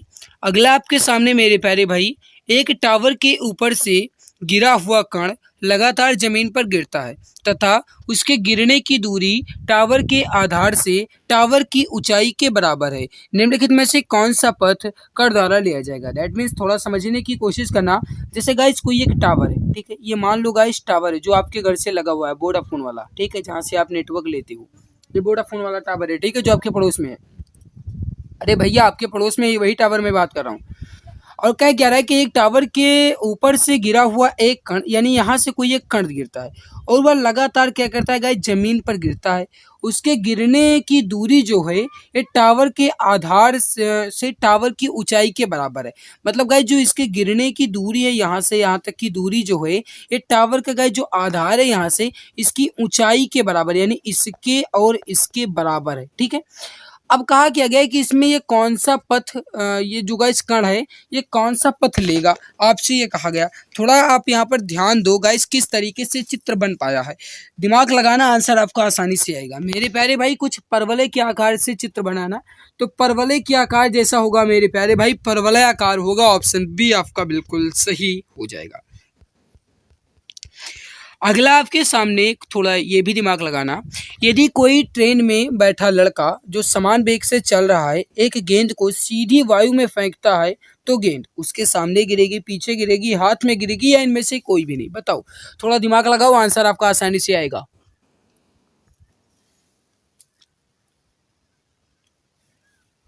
देखो मेरे प्यारे भाई देखो यदि कोई ट्रेन में बैठा लड़का है समान वेग से चल रहा है, गेंद जो है गाइस वो सीधे वायु में फेंकता है तो गेंद उसके पीछे गिरेगी। क्यों, इसका एक्सप्लेन देख लो पहले। गाइस अगर कहा जाए तो जो प्रश्न है इसके अगर कहा जाए इसके हिसाब से तो वायु में उपस्थिति है और वायु द्वारा लगाया गया घर्षण जो गाइस इसको हम नकार नहीं सकते, मतलब इससे गाइस हम इनकार नहीं कर सकते, इसे अनदेखा नहीं कर सकते। तो वायु जो है गाइस उस गेंद को थोड़ा धीमा करेगी क्योंकि वह वायु की उपस्थिति में अपना गेंद को फेंक रहा है। और इसके तुलना में अगर देखा जाए तो ट्रेन की जो चाल है गाइस वो गेंद से क्या होगी, अधिक होगी, है ना। क्योंकि गाइस जो गेंद है उसको धीमा कर देगी, क्या धीमा कर देगी, वायु। तब ट्रेन जब आगे निकल जाएगी तो लड़के के पिछवा तो गिरेगी। ऑप्शन क्या होगा आपका बी बिल्कुल सही हो जाएगा। तो मेरे प्यारे भाई अगला क्वेश्चन आपके सामने, ये आप देखो क्वेश्चन क्या कह रहा है, एक टावर के शीर्ष पर खड़े एक आदमी के पास दो गोले देखो इसी प्रकार से एग्जाम में क्वेश्चन आपके आएंगे, ठीक है। लुल्लू पंजू वाला क्वेश्चन नहीं आएगा, लगभग इसी के लेवल आपके क्वेश्चन आने वाले हैं। एक मिनट पानी पी लें। हाँ तो देखो मेरे प्यारे भाई, मैं आपको बता दूं कि जिस प्रकार से मैं आज आपके क्वेश्चंस आपके सामने लेकर आया हूं, लगभग इसी प्रकार आपके एग्जाम में क्वेश्चन आने वाले हैं, ठीक है। देखो ये थोड़ा क्वेश्चन समझो। एक टावर के शीर्ष पर खड़े एक आदमी के पास दो गोले हैं, एक गोले का नाम है ए और एक गोले का नाम है बी।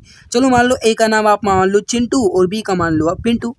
वो नीचे की ओर यानी चिंटू को गिराता है और उसी समय पिंटू को क्षैतिज रूप से फेंकता है, तो निम्न में से कौन सा सही है। अब थोड़ा गाइज इसको दिमाग लगाओ और आंसर आपका आसानी से आएगा। एक बार अपने आप से पढ़ो और आंसर दो। मेरे प्यारे भाई टावर के शीर्ष पर है, मान लो ये टावर है, ये टावर है, ठीक है, और इसके शीर्ष पर कोई एक आदमी खड़ा है, वहां से वो दो गोला फेंकता है और वह गाइज ए को जो गिराता है वह कैसा गिराता है, वह नीचे की ओर ए को गिराता है। यानी ए को कैसा गिराता है, एक मिनट मेरे भाई, ये ए को नीचे की ओर इस तरीके से गिराता है, ठीक है। और बी जो है गाइज उसको वह क्षैतिज रूप से गिराता है, मतलब बी जो है मेरे प्यारे वो ऐसे ही गिराता है। तो वो गाइज जो गोले हैं वो एक साथ ही जमीन पर पहुंचेंगे। ऑप्शन ए जो है मेरे प्यारे भाई ये आपका बिल्कुल सही आंसर हो जाएगा, ठीक है। अगला आपके सामने मेरे प्यारे भाई क्वेश्चन थोड़ा ये समझो, ये आपका बहुत ज़्यादा इंपॉर्टेंट है एग्जाम की दृष्टि से, फटाफट आंसर दो। मेरे प्यारे भाई क्वेश्चन क्या कह रहा है कि वह कोण जिसमें अधिकतम क्षैतिज दूरी तय करने के लिए क्रिकेट बॉल को बल्ले द्वारा मारा जाना चाहिए। या फिर गाइस कहा जाए तो आपसे इस प्रकार भी क्वेश्चन पूछा जा सकता है कि हम किस तरीके से गेंद को फेंकें या गाइस किस तरीके से पिंड को फेंकें ताकि वो अधिकतम दूरी तय करे। तो मेरे प्यारे भाई इसका जो सही आंसर हो जाएगा, हम उसे 36 के साथ 45 डिग्री एंगल, 36 के साथ 45 डिग्री एंगल पर अगर फेंकेंगे तो वह अधिकतम क्षैतिज दूरी तय करेगा। ऑप्शन बी जो है आपका बिल्कुल सही होगा। जो वीडियो फ्रेंड्स ऑप्शन बी बता रहे हैं बिल्कुल सही हो जाएगा। एक मिनट गाइज इसका आप पहले देख लो। जो गाइज प्रक्षेप में परास का सूत्र होता है, ये आपने गाइज पढ़ा होगा क्लास 11th में, ठीक है। इसमें आप देख लो जो प्रक्षेप में परास का सूत्र होता है वह क्या होता है, आर बराबर U square sine 2 theta upon G. अब इसमें अगर कहा जाए तो सबसे अधिक परास जो है इसके लिए अगर निकालें तो साइन 2 थीटा जो है मेरे प्यारे भाई इसका मान क्या होगा, 1 होगा, क्योंकि सर्वाधिक परास का मान क्या होता है, 1 होता है। अब मेरे प्यारे भाई आप ये जानते ही हैं कि साइन जो गाइस यहाँ पर 1 है, ये किसका मान है, ये साइन 90 डिग्री का होगा, है ना। तो 2 थीटा इक्वल टू 90 होगा, थीटा इक्वल टू क्या होगा 90/2 यानी 45 डिग्री एंगल आपका बिल्कुल सही होगा। अगला आपके सामने एक पायलट को निशाना लगाने के लिए बम छोड़ना चाहिए, लक्ष्य के ठीक ऊपर, लक्ष्य से परे, लक्ष्य से पहले या इनमें से कोई नहीं। गाइस कोई एक पायलट है, चलो मान लो मैं आपको ही पायलट मानता हूँ और आपको कोई एक बम छोड़ना है तो आप निशाना कैसा लगाएंगे, बताओ इसका सही आंसर क्या होगा। माय डियर फ्रेंड्स बताइए इसका राइट आंसर क्या होगा। एग्जाम्पल के तौर पर मैं मान लेता हूँ कि आप पायलट हैं और अगर आपको कोई एक बम छोड़ना है तो आप किस तरीके से बम छोड़ेंगे। अगर आपने अभी तक क्लास को लाइक नहीं किया, लाइक ज़रूर कर दीजिएगा। मेहनत आपके लिए मैं कर रहा हूँ, पूरी जी जान शिद्दत के साथ आपके लिए लगा हूँ। आपकी जिम्मेदारी है गाइज, आपके अपने फर्ज निभानी चाहिए। कम से कम आप क्लास को तो लाइक कर ही सकते हो। इस क्लास को अपने प्यारे भाई बहन तक शेयर कर दिया करो ताकि उन्हें भी इसका बेनिफिट मिल सके। तो आप क्लास को शेयर भी कर दीजिएगा। मेरे प्यारे भाई थोड़ा समझना क्वेश्चन आपसे क्या कह रहा है। गाइज जो पायलट है उसको निशाना जो है लक्ष्य से पहले लगाना होगा। ऑप्शन सी जो है आपका बिल्कुल सही आंसर हो जाएगा।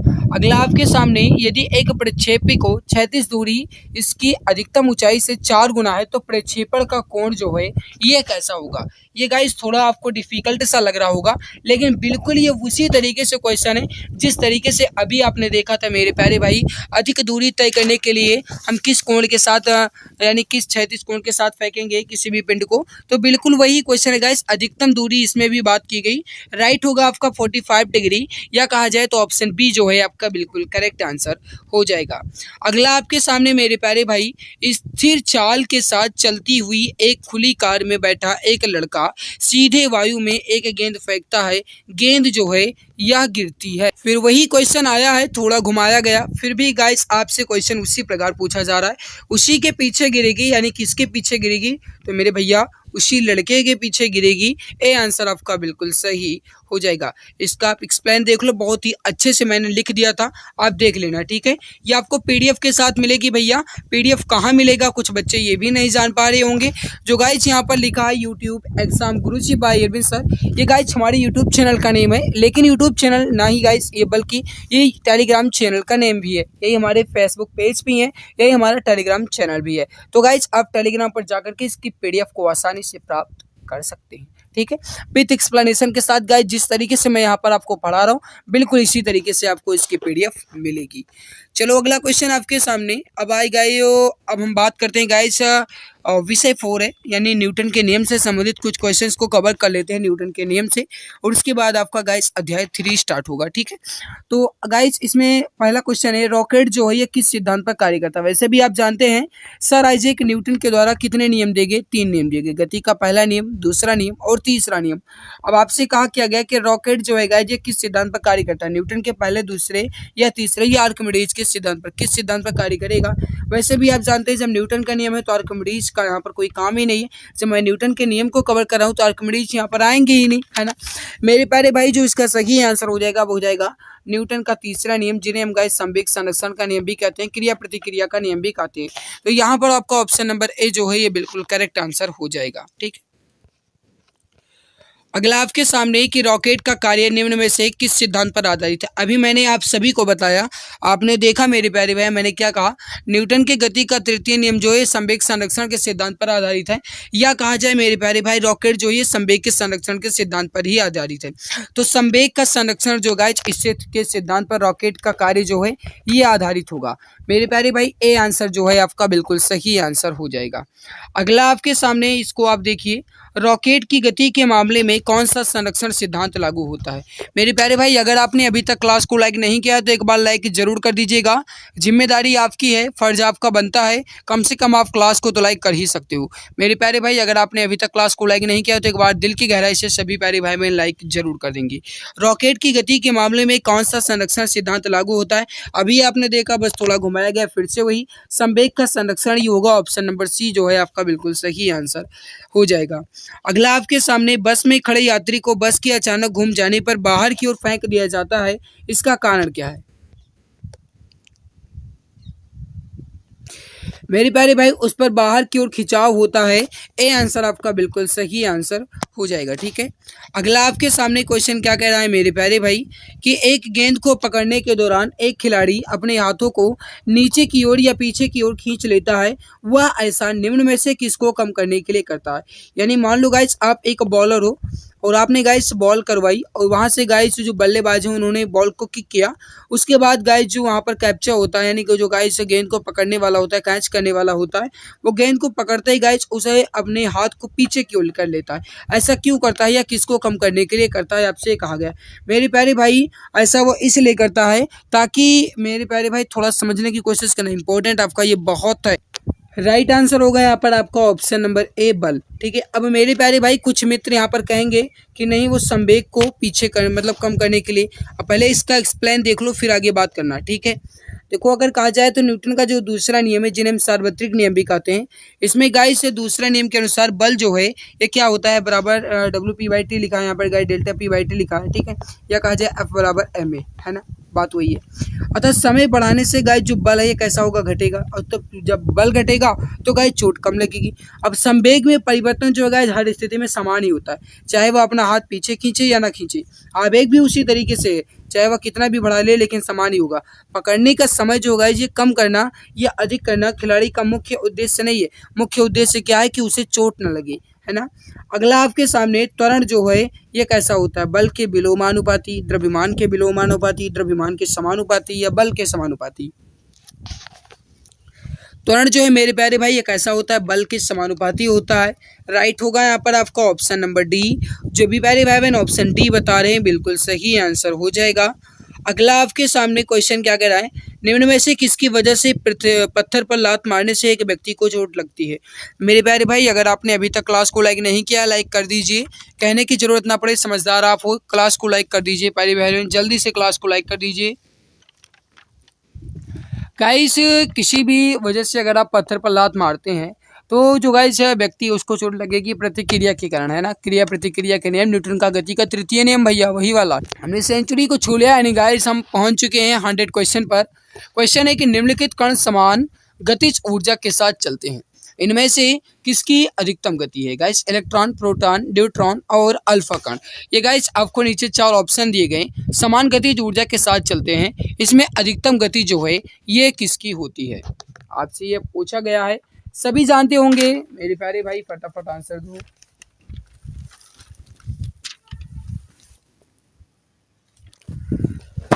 क्वेश्चन नंबर 100 का जो सही आंसर हो जाएगा वो हो जाएगा अल्फा कण। ऑप्शन डी जो है आपका बिल्कुल सही हो जाएगा, करेक्ट आंसर आपका हो जाएगा। यहाँ पर आप देख लो मेरे प्यारे भाई, पूरा एक्सप्लेन आप देख लेना। अगला आपके सामने क्वेश्चन है कि जिसका फायदा उठाने के लिए एक खिलाड़ी लंबी कूद से पहले दौड़ता है। मतलब गाइस आपसे कहा गया कि गाइस जैसे कोई एक लंबी कूद है और लंबी कूद को कूदने से पहले खिलाड़ी जो है गाइस जो कुछ दूर से दौड़ कर आता है उसके बाद वो छलांग लगाता है ताकि वो लंबी कूद में पास हो जाए। ऐसा वह क्यों करता है? घर्षण बल के लिए, एक पल का गाइस से कहा जाए तो बल के लिए, या क्षणों के सिद्धांत के लिए, या गति की जड़ता के लिए। मेरे प्यारे भाई वो अपनी गति या फिर अपनी स्पीड को बढ़ाने के लिए उसमें गाइस वो जड़ता देता है ना, तो गाइस इसकी वजह से वो लंबी कूद में पास हो जाता है। तो राइट होगा यहाँ पर आपका क्या, ऑप्शन ए बिल्कुल करेक्ट आंसर हो जाएगा। अगला आपके सामने क्वेश्चन नंबर 101 वाला, शायद स्किप हो गया क्या, नहीं है 101 ही तो चल रहा था मेरे भैया। अगला क्वेश्चन नंबर 102 है। ये देखो मेरे प्यारे भाई, एक विशेष प्रणाली में लंबाई, द्रव्यमान और समय की इकाइयों को क्रमशः 10 सेंटीमीटर, 10 ग्राम और 0.1 सेकंड चुना जाता है। इस प्रणाली में बल की इकाई जो है यह किसके बराबर होगी? अब मेरे प्यारे भाई केवल थोड़ा पहाड़ जैसा घुमाया गया है और है बिल्कुल चूहिया जैसा। मतलब कहने का क्या है, एक विशेष प्रणाली है, उसमें लंबाई को गाइस 10 सेंटीमीटर कहा गया। मेरे प्यारे भाई थोड़ा समझना, 10 सेंटीमीटर ये हो गई आपकी लंबाई। द्रव्यमान जो है गाइस इसको कहा गया कितना, 10 ग्राम कहा गया, ये हो गया आपका ग्राम। फिर कहा क्या गया, समय जो है मेरे प्यारे भाई, ये जो समय है इसको कहा गया 0.1 सेकेंड। तो आप यहाँ पर देख पा रहे होंगे मेरे प्यारे भाई, ये क्या है सेंटीमीटर, ये है ग्राम और ये क्या है आपका सेकेंड। मतलब ये हो गया आपका सी एंड जी एंड एस, यानी मेरे प्यारे भाई कहा जाए तो यहाँ पर आप देखो हो जाएगा आपका 0.1 न्यूटन। अगला आपके सामने मेरे प्यारे भाई, ये आप देखो, इसका पहले आंसर देखो तब बताओ, मतलब आंसर है कुछ। क्वेश्चन क्या कह रहा है कि किसी कण को साम्यावस्था में रखने के लिए बलों की न्यूनतम संख्या कितनी है। मेरे प्यारे भाई साम्यावस्था में रखने के लिए जो बलों की न्यूनतम संख्या होनी चाहिए ये कितनी होनी चाहिए, ये आपसे पूछा गया। राइट होगा यहाँ पर आपका हो जाएगा मेरे प्यारे भाई, थोड़ा समझना, ये होगा गाइस आपका 2, ठीक है। करेक्ट क्या होगा आपका, ऑप्शन नंबर बी बिल्कुल सही आंसर होगा। अगला देखो, न्यूटन की गति का पहला नियम किसकी अवधारणा देता है? सभी जानते होंगे।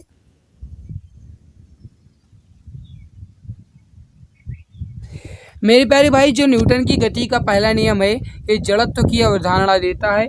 ऑप्शन डी जो है आपका बिल्कुल करेक्ट आंसर हो जाएगा। जो भी प्यारे भाई मित्र ऑप्शन डी बता रहे हैं बिल्कुल सही आंसर हो जाएगा। अगला आपके सामने न्यूटन के पहले नियम को भी कहा जाता है, बस वही कहा गया मेरे भाई, थोड़ा घुमाया गया। आपको बताना है न्यूटन के पहले नियम को क्या कहते हैं। फटाफट आंसर दीजिए मेरे प्यारे भाई, राइट आंसर क्या हो जाएगा? करेक्ट आंसर हो जाएगा यहाँ पर हो जाएगा जड़त्व का नियम कहते हैं। ऑप्शन नंबर बी जो है आपका बिल्कुल सही आंसर हो जाएगा। अगला आपके सामने क्वेश्चन क्या कह रहा है, इसको देखिए गाइस कि गोला दागने के बाद तोप जो है ये पीछे क्यों हटती है। इसका आंसर आप बताओ, राइट आंसर क्या होगा? दिमाग लगाना, आंसर आपका आसानी से आएगा।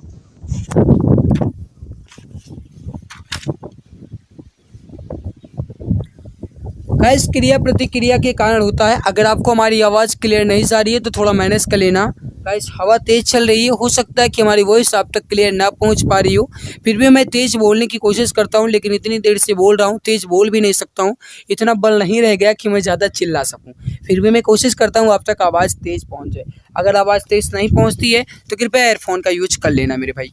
तो गोला दागने के बाद तोप जो है ये पीछे क्यों हटती है? क्रिया प्रतिक्रिया के कारण, या कहा जाए तो न्यूटन के गति के तीसरे नियम के कारण। राइट होगा न्यूटन की गति का तीसरा नियम, ऑप्शन सी जो है आपका बिल्कुल सही आंसर हो जाएगा। अगला आपके सामने क्वेश्चन है गाइस कि जब एक राइफल से गोली चलाई जाती है तो वह पीछे हट जाती है। राइफल और गोली की गतिज ऊर्जा का जो अनुपात है ये कैसा है? 0, 1, 1 से कम या 1 से अधिक? बताइए इसका सही आंसर क्या होगा? इसका जो सही आंसर हो जाएगा वो हो जाएगा 1 से कम। ऑप्शन सी आपका बिल्कुल सही होगा। अगला है कि जब एक चलती हुई कार अचानक रुक जाती है तो यात्री जो है मेरे प्यारे भाई ये आगे की ओर झुक जाते हैं, ऐसा किसकी वजह से होता है? फटाफट आंसर दो, राइट आंसर क्या होगा? मेरे प्यारे भाई जब चलती हुई कार है मतलब कार में क्या है मेरे प्यारे भाई? गति है, तो गति के जड़त्व के कारण होगा। अगर आपसे कहा जाता है मेरे प्यारे भाई कोई विराम में कार है, जब वो अचानक चलती है तो वो हो जाएगा आपका विराम जड़त्व। अगला आपके सामने कि एक व्हील बैरो जो है यह किसका उदाहरण है? इसका आंसर आप बताओ मेरे प्यारे भाई। यह यांत्रिकी में आपका विषय 5 साधारण यंत्र से संबंधित आपका विषय चल रहा है, ठीक है। बताओ इसका राइट आंसर क्या होगा? सही हो जाएगा, श्रेणी का सेकंड का उत्तोलक है। ऑप्शन नंबर डी जो है आपका बिल्कुल करेक्ट हो जाएगा। अगला आपके सामने क्वेश्चन है कि निम्नलिखित में से कौन कैंटिलीवर बीम का एक उदाहरण है? इसका आंसर आप बताओ मेरे प्यारे भाई, राइट आंसर क्या होगा? सही आंसर हो जाएगा यहाँ पर आपका हो जाएगा डाइविंग बोर्ड जो है मेरे प्यारे भाई ये कैंटिलीवर बीम का उदाहरण होगा। ऑप्शन नंबर ए जो है आपका बिल्कुल सही होगा। अगला आपके सामने किसी पहाड़ी पर चढ़ते समय वाहन का चालक गियर अनुपात रखता है 1 के बराबर, के 1 से कम, 1 से अधिक या 1 के बराबर या उससे अधिक? राइट आंसर हो जाएगा वो हो जाएगा 1 से अधिक रखता है। ऑप्शन नंबर सी जो है आपका बिल्कुल करेक्ट हो जाएगा। जो भी प्यारे भाई बहन ऑप्शन सी बता रहे हैं बिल्कुल सही हो जाएगा। अगला एक एकल दृढ़ घिरनी का उपयोग कुएं से जल खींचने के लिए किया जाता है क्योंकि उसकी दक्षता 100% है, या वेग अनुपात कम है, या गैस कहा जाए यांत्रिक लाभ अधिक है, या एक सुविधाजनक दिशा में बल लगाया जाता है? मेरे प्यारे भाई एक एकल घृण जो गाइस दृढ़ है घिरनी है, इसका उपयोग कुएं से जल खींचने के लिए किया जाता है क्योंकि एक सुविधाजनक दिशा में बल लगाया जाता है। जब एक ही दिशा में बल लगाया जाएगा तो आसानी से कार्य हो जाता है। अगला आपके सामने थोड़ा इसे भी देखिए। क्वेश्चन है कि द्रव्यमान m और वेग v और गाइस जो गोली है से एक गोली को यम द्रव्यमान के एक बड़े लकड़ी के टुकड़े में मारा जाता है तो इस तंत्र का अंतिम वेग क्या होगा? मतलब ये हुआ मेरे भाई, थोड़ा दिमाग लगाना आंसर आपका आसानी से आएगा। द्रव्यमान यम यानी मॉस यम, वेग यानी वेलोसिटी यम, और ये गाइस को से एक गोली को एम द्रव्यमान की यानी गोली का द्रव्यमान क्या है? एम द्रव्यमान की एक बड़े लकड़ी यानी गाइस लकड़ी का एक टुकड़ा है जिसका द्रव्यमान क्या है? कैपिटल में एम है, उसे टुकड़े में मारा जाता है तो तंत्र का जो अंतिम वेग होगा ये क्या होगा? इसका जो गाइस फार्मूला बनता है वह क्या बनता है? M A equal to capital M धन स्मॉल एम, ठीक है। तो यहाँ पर एम ए अपॉन एम धन एम, ऑप्शन बी जो है ये आपका बिल्कुल राइट हो जाएगा। नेक्स्ट आपके सामने my dear friends next question, ये आपको स्पष्ट नहीं दिख रहा है, चलो गाइस थोड़ा मैनेज कर लेना। क्या बताएं, चलो इसके स्किप कर देते हैं मेरे भाई, ठीक है, ये स्पष्ट भी नहीं दिख रहा था। अगला देखो मेरे भाई ये थोड़ा आपको गाइस कठिन लग रहा होगा लेकिन इजी बहुत। क्वेश्चन क्या कह रहा है कि एक रबर की गेंद को 2 मीटर की ऊंचाई से गिरा दिया जाता है, यदि उथल पुथल के बाद ऊर्जा और वेग का गाइस जो नुकसान नहीं हुआ तो वह किस ऊंचाई तक बढ़ जाएगा? जब गाइस कोई नुकसान ही नहीं होता है तो वह 2 मीटर तक बढ़ जाएगा, याद रखना। राइट क्या होगा आपका? ऑप्शन सी बिल्कुल परफेक्ट होगा। अगला आपके सामने कि एक धातु की गेंद और एक रबर की गेंद दोनों का द्रव्यमान समान है तथा समान वेग के साथ लंबवत एक दीवार पर टकराते हैं। रबर की गेंद वापस उछलती है परंतु धातु की गेंद जो है यह वापस नहीं उछलती। इससे निष्कर्ष निकाला जा सकता है कि क्या होगा? ऑप्शन को देखो, आंसर दो। ये संगठन से आपका चल रहा है मेरे भाई और मैंने आपको पहले ही बताया था कि क्लास आपकी लंबी हो सकती है, इंपॉर्टेंट क्वेश्चन है आपके। तो इसका जो सही आंसर हो जाएगा क्वेश्चन नंबर 117 का। जो भी मेरे भाई बहन बता रहे हैं कि रबर की गेंद के संवेग में अधिक परिवर्तन होता है, इससे यह निष्कर्ष जो है निकलेगा क्योंकि रबर की गेंद जो है गाइस ये दोबारा उछलेगी, मतलब इसके संवेग में परिवर्तन जो है कैसा होगा? अधिक होगा। ऑप्शन ए जो है आपका बिल्कुल करेक्ट हो जाएगा। अगला आपके सामने मेरे भाई क्वेश्चन क्या कह रहा है, किसी पहिए में बॉल बेरिंग जो है यह धारुक है, इसका कार्य क्या होता है? इसका आंसर आप बताओ, राइट आंसर क्या होगा? इसका जो सही आंसर हो जाएगा मेरे प्यारे भाई वह हो जाएगा गतिज घर्षण को लोटनिक घर्षण में परिवर्तित करना। ऑप्शन बी जो है आपका बिल्कुल सही होगा। अगला आपके सामने है ब्रेक लगाने पर वाहन को रोकने वाला बल जो है यह कहलाता है। तो देखो मेरे भाई, ब्रेक लगाने पर वाहन को रोकने वाला बल जो है, सॉरी फॉर डिस्टर्बेंस मेरे भाई, ठीक है, फोन आ गया था। तो ब्रेक लगाने पर वाहन को रोकने वाला बल जो है यह कैसा बल होता है मेरे भाई? घर्षण बल होता है। ऑप्शन सी आपका बिल्कुल करेक्ट होगा। माय डियर फ्रेंड्स, थोड़ा समझने की यहाँ पर कोशिश करना। मैं आपको बता दूं कि ये जो क्वेश्चंस आपके सामने अब आ रहे हैं ये भले ही आपको कठिन लगे ना, लेकिन इंपॉर्टेंट क्वेश्चन है, याद रखना। ओके, अगला आपके सामने मेरे भाई क्वेश्चन क्या कह रहा है ये भी आप देखो। अब गाइस अगला आपका विषय चल रहा है विषय नंबर 7, ठीक है, घर्षण वाला गाइस, आपका ग्रेविटेशनल वाला, ठीक है, वो मतलब गाइस फ्रिक्शन वाला।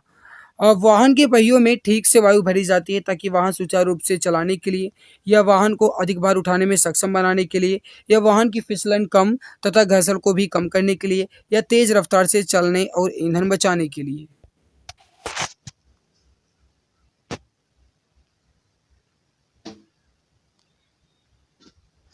मेरे प्यारे भाई, वाहन के पहियों में ठीक से वायु इसलिए भरी जाती है ताकि हम तेज रफ्तार से चलें, और जब तेज रफ्तार से चलेंगे तो हमारा ईंधन भी बचेगा। ऑप्शन डी आपका बिल्कुल सही होगा। अगला आपके सामने घर्षण का कोण और विराम कोण जो है ये एक दूसरे के बराबर होते हैं, भिन्न होते हैं, अनुपातिक होते हैं। यह बताइए राइट आंसर क्या होगा? मेरे प्यारे भाई, घर्षण कोण और विराम कोण जो हैं यह सदैव एक दूसरे के बराबर होते हैं। ऑप्शन ए जो है आपका बिल्कुल सही हो जाएगा। अगला आपके सामने कि एक जल उठाने वाले इलेक्ट्रिक पंप में हम बदलते हैं, किस प्रकार की ऊर्जा को हम परिवर्तित करते हैं? बताइए इसका राइट आंसर क्या होगा? कार्य ऊर्जा और शक्ति से अब आपका चल रहा है, बताइए इसका सही आंसर क्या हो जाएगा? अब आपके इंपॉर्टेंट क्वेश्चन आ गए हैं एग्जाम की दृष्टि से। राइट होगा विद्युत ऊर्जा को हम स्थितिज ऊर्जा में बदलते हैं। राइट हो जाएगा आपका ऑप्शन नंबर ए। अगला आपके सामने मेरे भाई कि एक घड़ी के कमानी में संग्रहित ऊर्जा कैसी होती है? बताइए इसका सही आंसर क्या होगा? और अगर आपने अभी तक क्लास को लाइक नहीं किया है तो एक बार लाइक जरूर कर दीजिए। जिम्मेदारी आपकी है, फर्ज बनता है आपका, कम से कम क्लास को तो लाइक कर ही सकते हो। एक घड़ी के कमानी में जो संग्रहित ऊर्जा होती है ये कैसी होती है मेरे प्यारे भाई? इसका जो सही आंसर हो जाएगा वो हो जाएगा करेक्ट आंसर आपका गतिज, सॉरी गाइस यहाँ पर स्थितिज ऊर्जा होनी चाहिए, ठीक है, ये गाइस मैंने यहाँ पर थोड़ा टाइपिंग मिस्टेक कर दिया है, तो स्थितिज ऊर्जा आपका बिल्कुल सही होगा।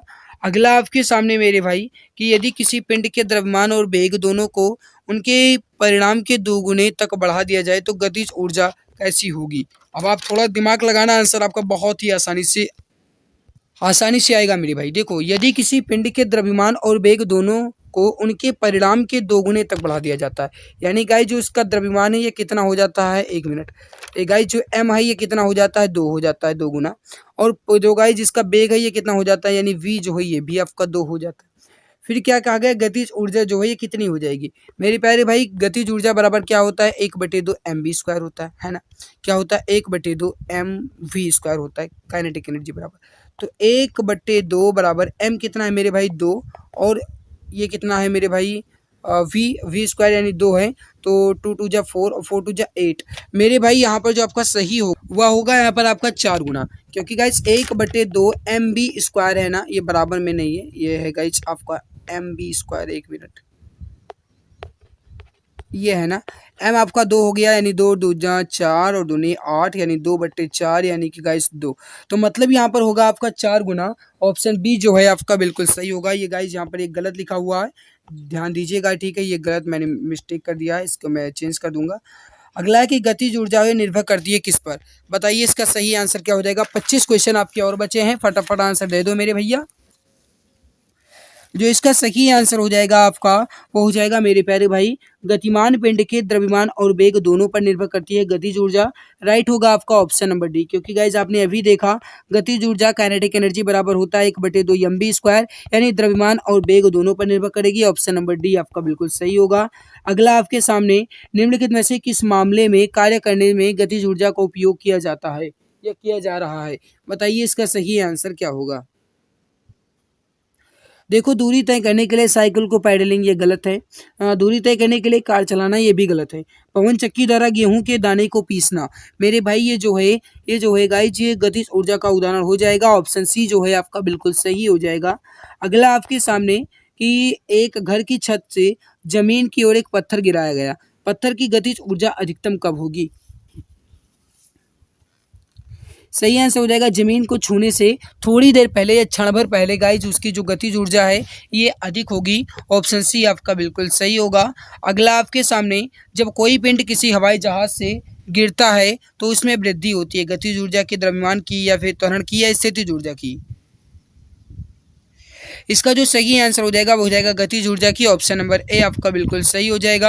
अगला है कि उबले अंडे में कितनी कैलोरी ऊर्जा निकलती है? ये ऊर्जा के स्रोत से संबंधित आपके क्वेश्चन आ गए हैं। उबले अंडे में कितनी कैलोरी ऊर्जा निकलती है? इसका जो सही आंसर हो जाएगा मेरे भाई वो हो जाएगा 77 कैलोरी। ऑप्शन डी जो है आपका बिल्कुल सही हो जाएगा। अगला आपके सामने, निम्नलिखित में से कौन सा ऊर्जा का सबसे अच्छा स्रोत है या सबसे स्वच्छ स्रोत है? मेरे भाई अगर आपने अभी तक क्लास को लाइक नहीं किया तो एक बार लाइक ज़रूर कर दीजिए। मेरे भाई 1 घंटे, लगभग 1.5 घंटे से ज़्यादा हो रहे हैं गाइस, मैं बोलते-बोलते थक चुका हूँ। अगर आपने अभी तक क्लास को लाइक नहीं किया तो एक बार लाइक ज़रूर कर दीजिए। कौन सा ऊर्जा का सबसे स्वच्छ स्रोत है, आपसे ये क्वेश्चन पूछा गया। इसका जो सही आंसर हो जाएगा वो हो जाएगा वायु ऊर्जा। ऑप्शन डी जो है आपका बिल्कुल सही होगा। अगला जल विद्युत शक्ति है, कैसा है गाइस? इसका आंसर दो और ऑप्शन को देखो, ऑप्शन नहीं पढ़ेंगे।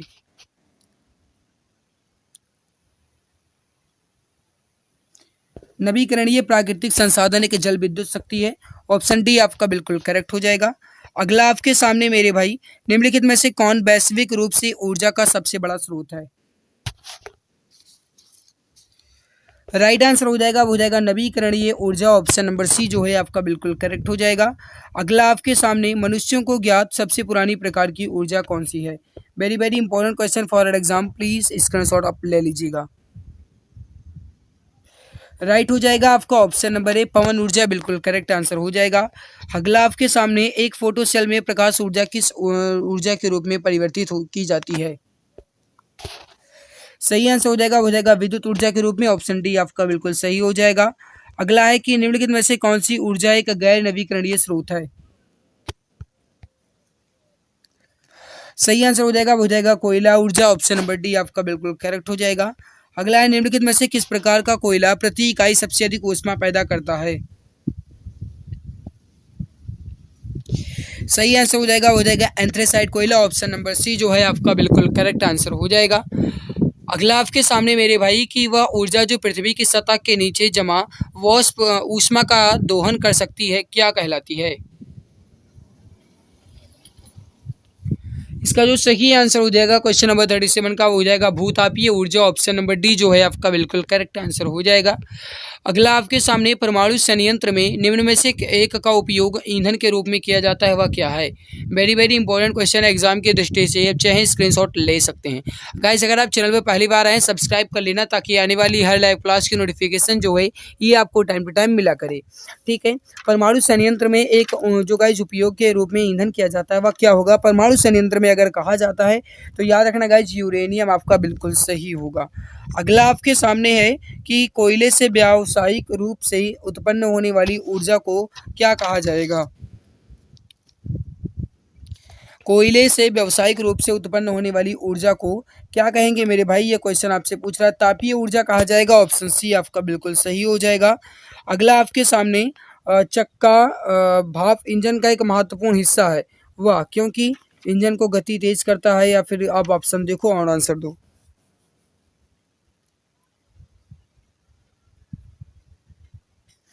गति को समान रखने में गाइस इंजन की मदद करता है। ऑप्शन बी आपका बिल्कुल सही हो जाएगा। अगला आपके सामने, स्वतंत्र रूप से घूमने वाली जो गाइस टर्न टेबल होती है, इस पर एक व्यक्ति को अपने कोणीय गति को कम करने के लिए क्या करना चाहिए? आपके कणों के निकाय से संबंधित क्वेश्चन आ गए हैं।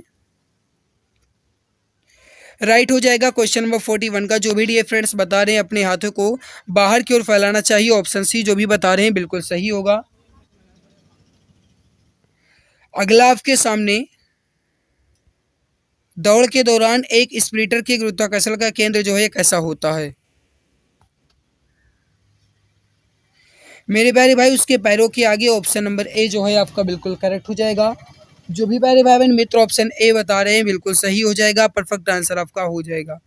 अगला आपके सामने, दोनों हाथों में एक एक बाल्टी जल ले जाना आसान है, जबकि केवल एक हाथों में एक बाल्टी को ले जाना कठिन, आखिर क्यों? आप देखते होंगे गाइस, जैसे मान लो ये मान लेता हूँ आप एक गप्पू हैं और आप यहाँ पे गाइस एक बाल्टी पानी लेकर जा रहे हैं। आप देखेंगे कि आप गाइस इधर झुक जाएंगे, लेकिन गाइस अगर आप 2 बाल्टी पानी लेकर जाएंगे तो आप सीधे रहते हैं और आपको थोड़ी आसानी लगती है। ऐसा क्यों, ये आपसे पूछा गया है। सही आंसर हो जाएगा क्वेश्चन नंबर 43 का आपका। जो भी डियर फ्रेंड्स बता रहे हैं यहाँ पर कि गुरुत्व का केंद्र जो है ये शरीर के भीतर पड़ता है, ऑप्शन बी बता रहे हैं, बिल्कुल सही हो जाएगा। अगला आपके सामने, किसी निकाय की जड़ता जो है, इसका गाय जो क्षण है ये उस पर निर्भर नहीं करता, किस पर? अक्ष पर, कोणीय गति पर, द्रव्यमान के रूप पर या द्रव्यमान के वितरण पर। सही हो जाएगा, वो हो जाएगा कोणीय गति पर, ऑप्शन बी आपका बिल्कुल सही हो जाएगा। अगला आपके सामने मेरे भाई क्वेश्चन क्या कह रहा है थोड़ा समझना। साइकिल के पहिए में इस्तेमाल होने वाली जो तारें हैं या जो ताड़ियां हैं या जिन्हें आप तीलियां कहते हैं, इनसे किसकी वृद्धि करते हैं?